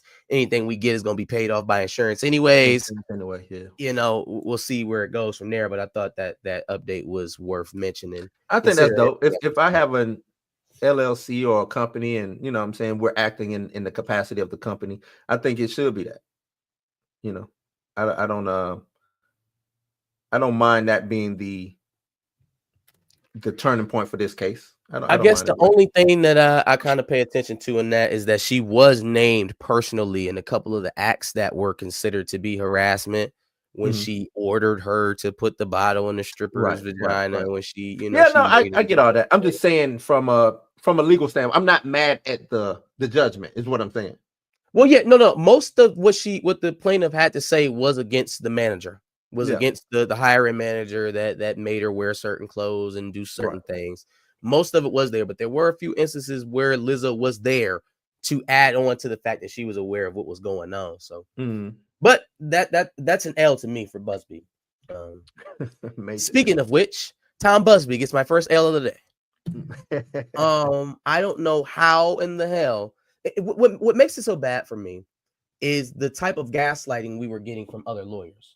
Oh no, man, this guy's big time. He's been winning all these big cases.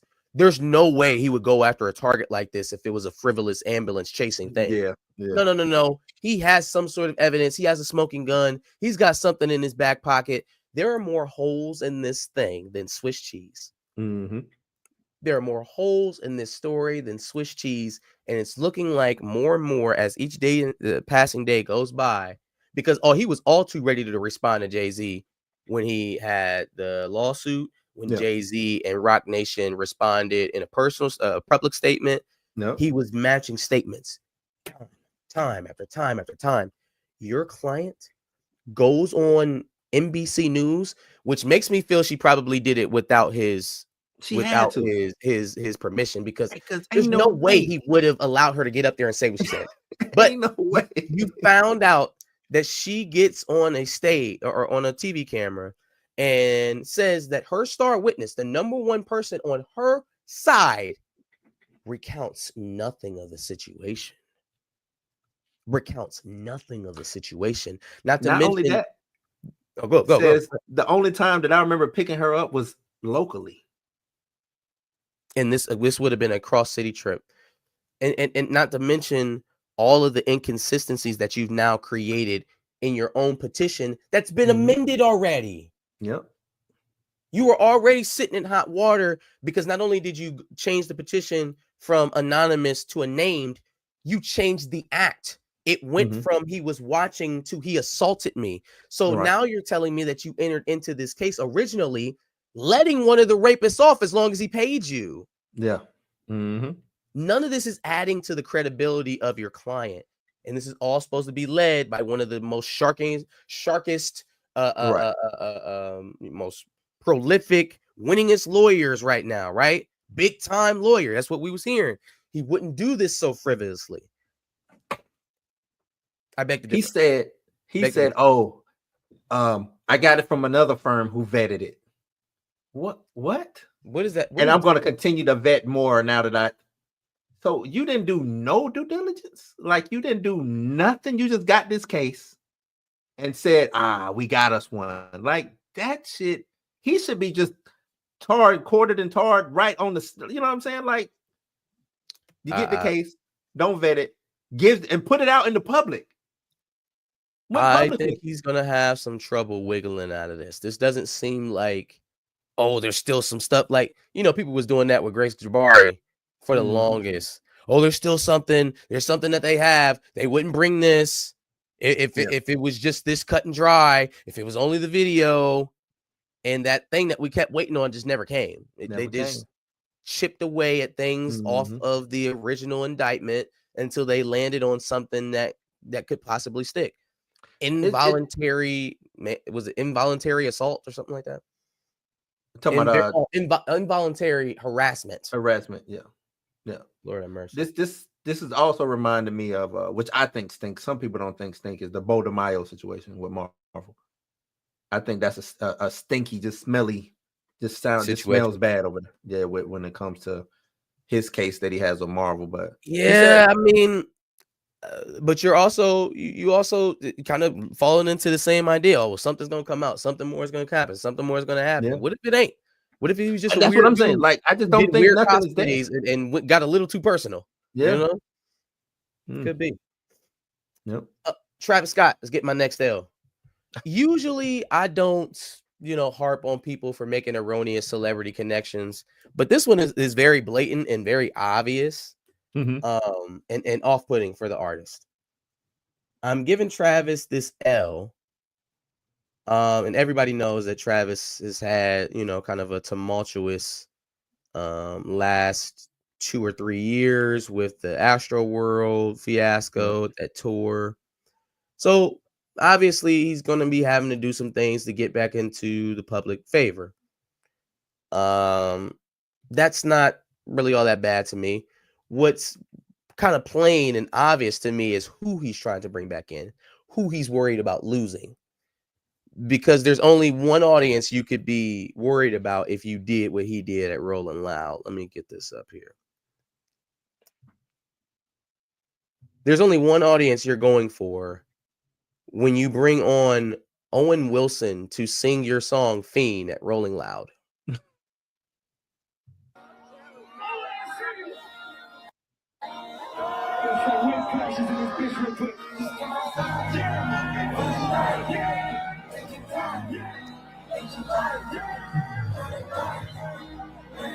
Let's go!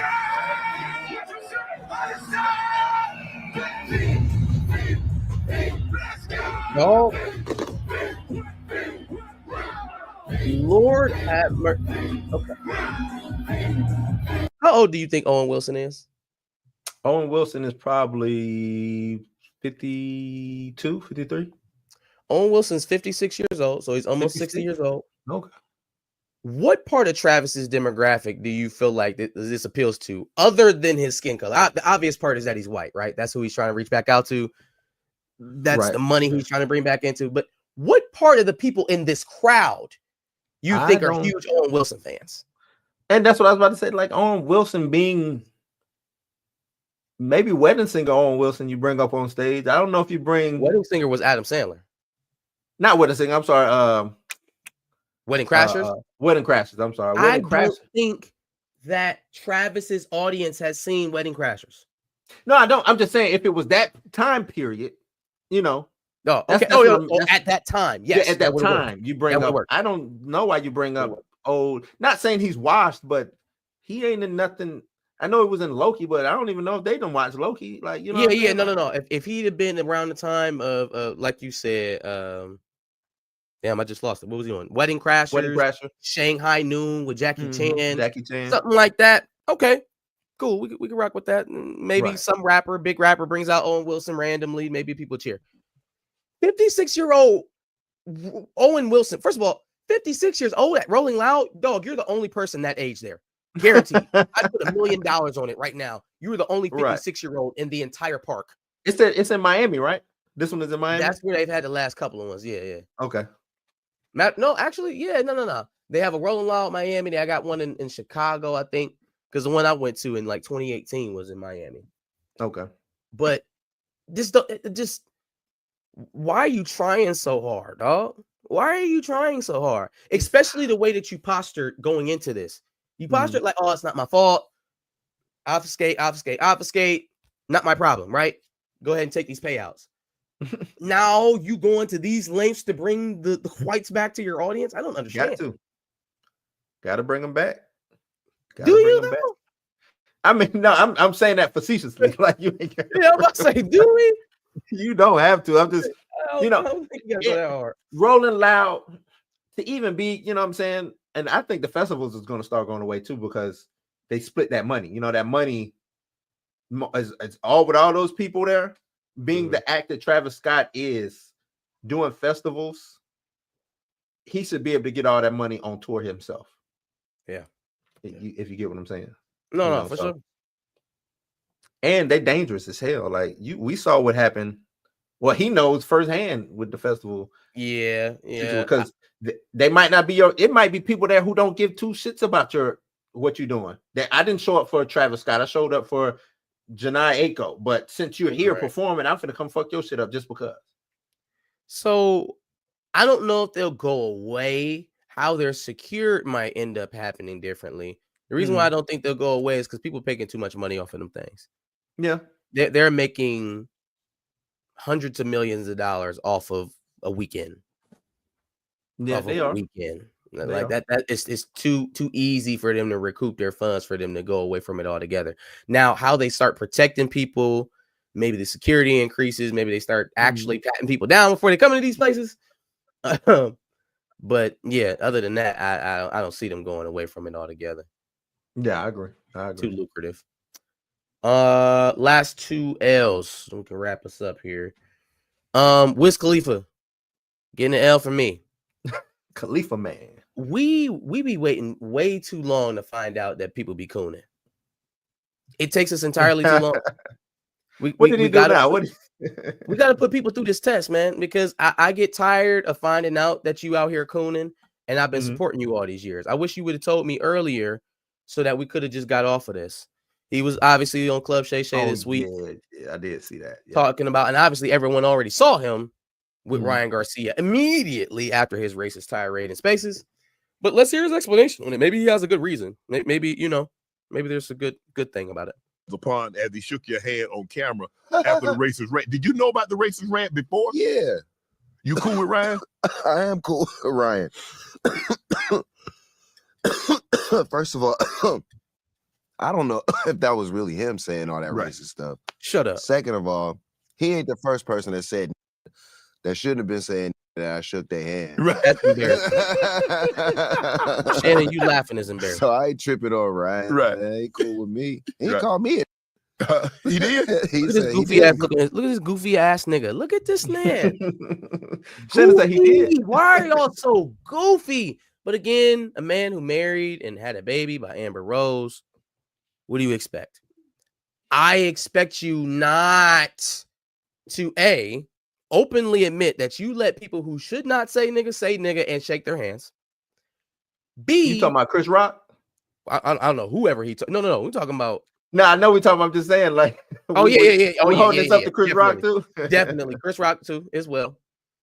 B, you will open up haphazard loser excuses for the racist because it starts this off by saying, "I don't even know if that's Ryan."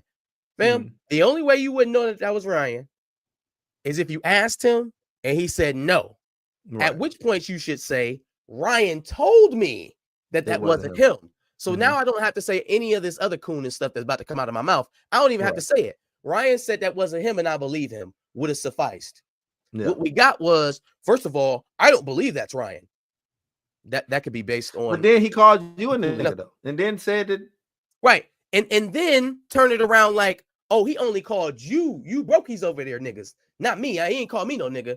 When he's saying that, he mean all of y'all. He don't mean me. And somehow that sits well with Wiz. Right. When the Super Bowl, and I tweeted this out, when the Super Bowl pulls around Southern California in the year 2029, and they looking for acts to perform, and they look over Wiz, and they get Adam Levine or some shit like that instead, I don't want y'all to shed a tear. I don't want y'all to open your mouth for Wiz. I don't want y'all to say a damn thing. I want you to look at him and laugh. Because somehow, when we're offended, he's not. He can separate himself. And this was so easy to claim too. The man lost his boxing license over this. Right. You want to be on the other side? You want to be on the other side? Obviously, all black people were probably offended by it. The boxing community is obviously offended by it. He got kicked out of the WBC.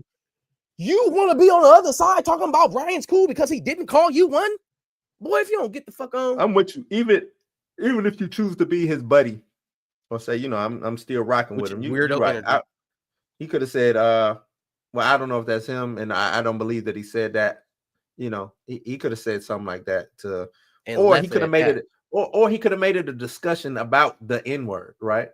You know, but to make it a little bit more digestible than just like you said, you just okay, so that's how we rocking now. You know what I mean? Like it don't matter as long as he wasn't talking to you, it's all good. yeah, Because you regularly shake the hands of racist. Right. I have discussions about the N-word. I don't know if you remember a couple years back, who came out and said that we should just get rid of the word, you know, things. And I was like, because I'm one of those contrarian people who love having discussions about words. I love it. You know, so let's talk about demeanor behind words. Let's talk intent. Let's talk, because I brought up and this is a little bit off subject, but I was like, well, what if the white guy was raised by a black family and all he knew was black vernacular, and they say nigga and he says nigga. He should know better than anybody, better than any other white person, why he shouldn't be saying it. Hold on, true. But I said he says it's with his brothers, his sisters, yada yada yada. He says, they said to him, I says, in that family thing, how was that looked at? I said, if that comes outside the house, how does that look? Like I said, I'm just asking questions. These are just questions. I said, is nigga a cultural thing? Oh, yeah, it's cultural. Okay, cool. If it's cultural, then the culture should be the ones policing said word if it's cultural, right? I said, if it's a culture thing, who polices the culture? The culture should police that. So if Ryan Garcia is saying that and it's disrupting the culture, if you claim to be part of the culture, you don't rock with that. You say, hey, whoa, Ryan, I don't know you like that. Or Ryan, I thought better of you, you know, to be using that word. You know what I'm saying? Like, but that's, like I said, that's just me. I don't. No, I agree. I just think that you said it the best when you said that the culture should be policing who says it. Yeah, and we can make that very easy. We can make it very simple as to who should say simple, it. Yeah, to me, everything is culture. The thing about we're here in America, I saw somebody. There's a lady on Twitter. I'm talking about TikTok. I don't even be on TikTok like that. On Twitter, black girl. She was like, "Oh, I guess it's a rapper, UK rapper. Okay. I love her songs, yada yada yada. But when she says nigga, she can't say that. Because she says it with this. Yeah, I was like, nigga. Yeah, I was like, wait, what? What are we talking about? So she can't say it because her accent. The accent is what's the it's Tuesday, isn't it? Stamina MC, if you are watching, man. I said, wait a minute. Wait, I never even thought about it. Like, I was because I was in the military. I've talked to, you know, black Englishmen, black British people, you know what I'm saying? Heard them say nigga it never really crossed my mind that they say it with an accent. It's just they black, they say they get treated the same way we got treated. You know what I'm saying? By the same people. It's just those people never left that land to come over here across the, you know what I'm saying? So sure. You know, so I was like, wait, she policing the word because of an accent, not because of the accent. I mean, I was like, this is nasty. It's a slippery slope. It is. And as long as you tell people that they have a license to gatekeep, that's the type of stuff that you're gonna get. I'm all for gatekeeping. Double-edged sword, everything. I'm all for gatekeeping. I think that's what shit hit a turn for the bad is they let the gate open. Yeah, I would rather have that problem though. I'd rather have somebody who's overzealous in the sense of they're trying to protect the culture as opposed to being overzealous and leasing it out. Right. No, I mean, it was just funny hearing her, you know, just hearing her say that. Like, no. In my head, I'm like, wait, what? This wasn't like a Fat Joe situation. You know, oh no, Fat Joe can't say it. He can't say it because it wasn't it. This was somebody who looked just like you, who just has an accent. Can't say it. What? Yeah. Wait a minute. What? Yeah, don't try to make sense of it. Here's my last take here. My last L is going out to Chris Rock, who apparently stormed out of a comedy set that he had with a billionaire, Anthony Pratt, at a Christmas party. After making a controversial joke. Our new push will be outer space. We will put all the Mexicans on a rocket. Oh man, how funny. The situation escalated when Rock noticed that someone was recording him. Big fat L. Say what you want to say, bro. You a comedian. Say what you want to say. Yeah. Say what you want to say. It should not be a prerequisite that no one has proof that you said what you said for you to say what you want to say. I shouldn't have to keep a secret about your jokes. Shouldn't have to sign an NDA to go to a comedy show Tell Right. your jokes, let them land how they gonna land, and then people are Mhm. going to judge you for them. That's the That's the art of cast. being a comedian. That's the job. Yeah. This is more that softness. That's the song. That's literally and coming, and Chris Rock is old school. Being caught up in this, and I don't even want to use the W word, but being caught up in this politically correct, gotta do this, gotta, you know what I'm saying? People But I don't even canceling think people. that's what's happening to him, right? He said a joke and Mhm. had the free reins to say it. I don't think anybody booed him off or he left. He stormed out because he found out someone was recording it. So it wasn't the fact that someone was trying to stop him from saying it. It was the fact that when he was being recorded and Mhm. everyone could see the crowd that he was talking to, how that would come off if someone were to have viewed it as a third party. But that is your Chris Rock decision. quit. You Yeah. took the job. You went to this billionaire's Christmas party. You decided to tell us shooting Mexicans on a rocket joke. You made them decisions. Ain't nobody make you do none of that. And it shouldn't be a prerequisite that, don't tell nobody I made the Mexican joke. Get Yeah. on. Make your joke. It's Chris Rock stopped being Chris Rock after Bigger, Blacker, and Deffer. Once he shot to the stratosphere after his HBO stuff, and he started doing the Adam Sandler, you know what I'm saying? Like he went, what would I call it? You mean when he stopped talking to black people and he started leaning more towards multicultural Leaning more jokes, towards, that's where he got me effed up at, like, because I was a big Chris Rock fan. I still like some of his old stuff. You know what I'm saying? I don't like anything that's on Netflix. I don't like any of his Netflix. No. Which one he talked about? It was one he came. I want to say his first Netflix special was decent, was all right. But like you said, when you leaning more towards the multicultural or the white side of things, Chris Rock, you are Chris Rock because of the stuff that you endured coming up. You Pookie, all, you know what I'm saying? Like, we know you. Pookie boy. Right. We know you, dog. You know what I'm saying? Like, be that. It's okay to be that and have them that side enjoy you for that. You know what I'm saying? Like, the dope thing about being a crossover hit is it crossed over. It didn't go and try to make this to crossover. It was just a hit. Not like us. I'm pretty sure it's a crossover hit. I'm seeing it on news, on the, you know, the weather person is saying it. Kamala said it on, you know what I'm saying? Like, it's a crossover hit. And he didn't go chase that side. He just made his song and it crossed over. Your comedy should be the same way. I don't see Bill Burr fucking trying to go and get the black side of things. He just stands and goes up there and be Bill Burr. Does his thing, yeah. It's Bill Burr. You know what I'm saying? Like, and black folks laugh at the shit because the shit is funny. That's it. If it's funny, it's funny. I think laughter is, you know, we talking about seeing no color. Motherfuckers laugh. If it's funny, I don't care if you gay. If I say a gay joke, if it's funny, a gay motherfucker gonna laugh. He'll laugh. I don't care if you trans. If I say a trans joke and it's funny, that trans person gonna laugh. You see what I'm saying?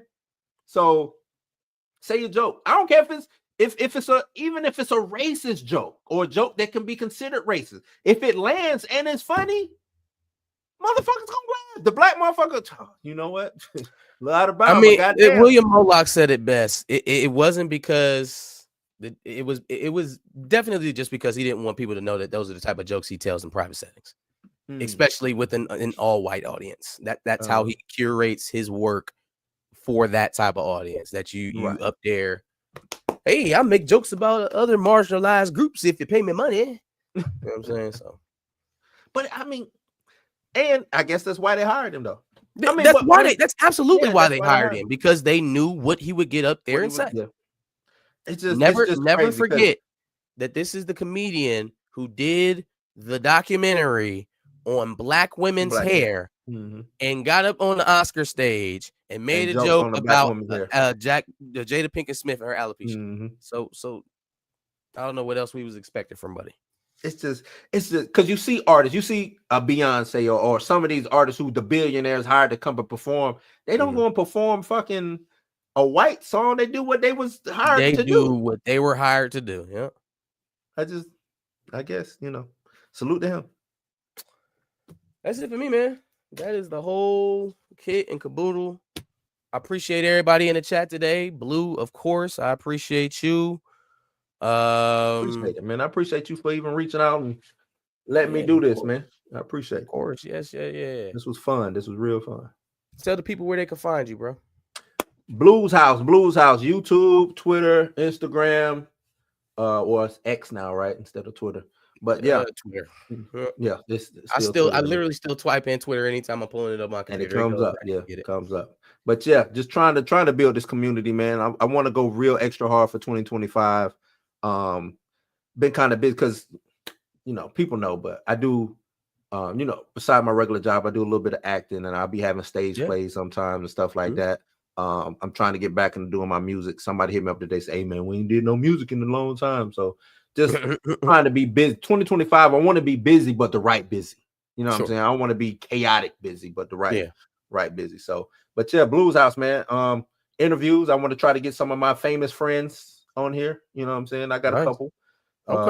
And talk and just shoot. Don't be stingy now. Like you make sure you pass them all around the circuit. Hey, I will. As long as they down to do it. So but yeah.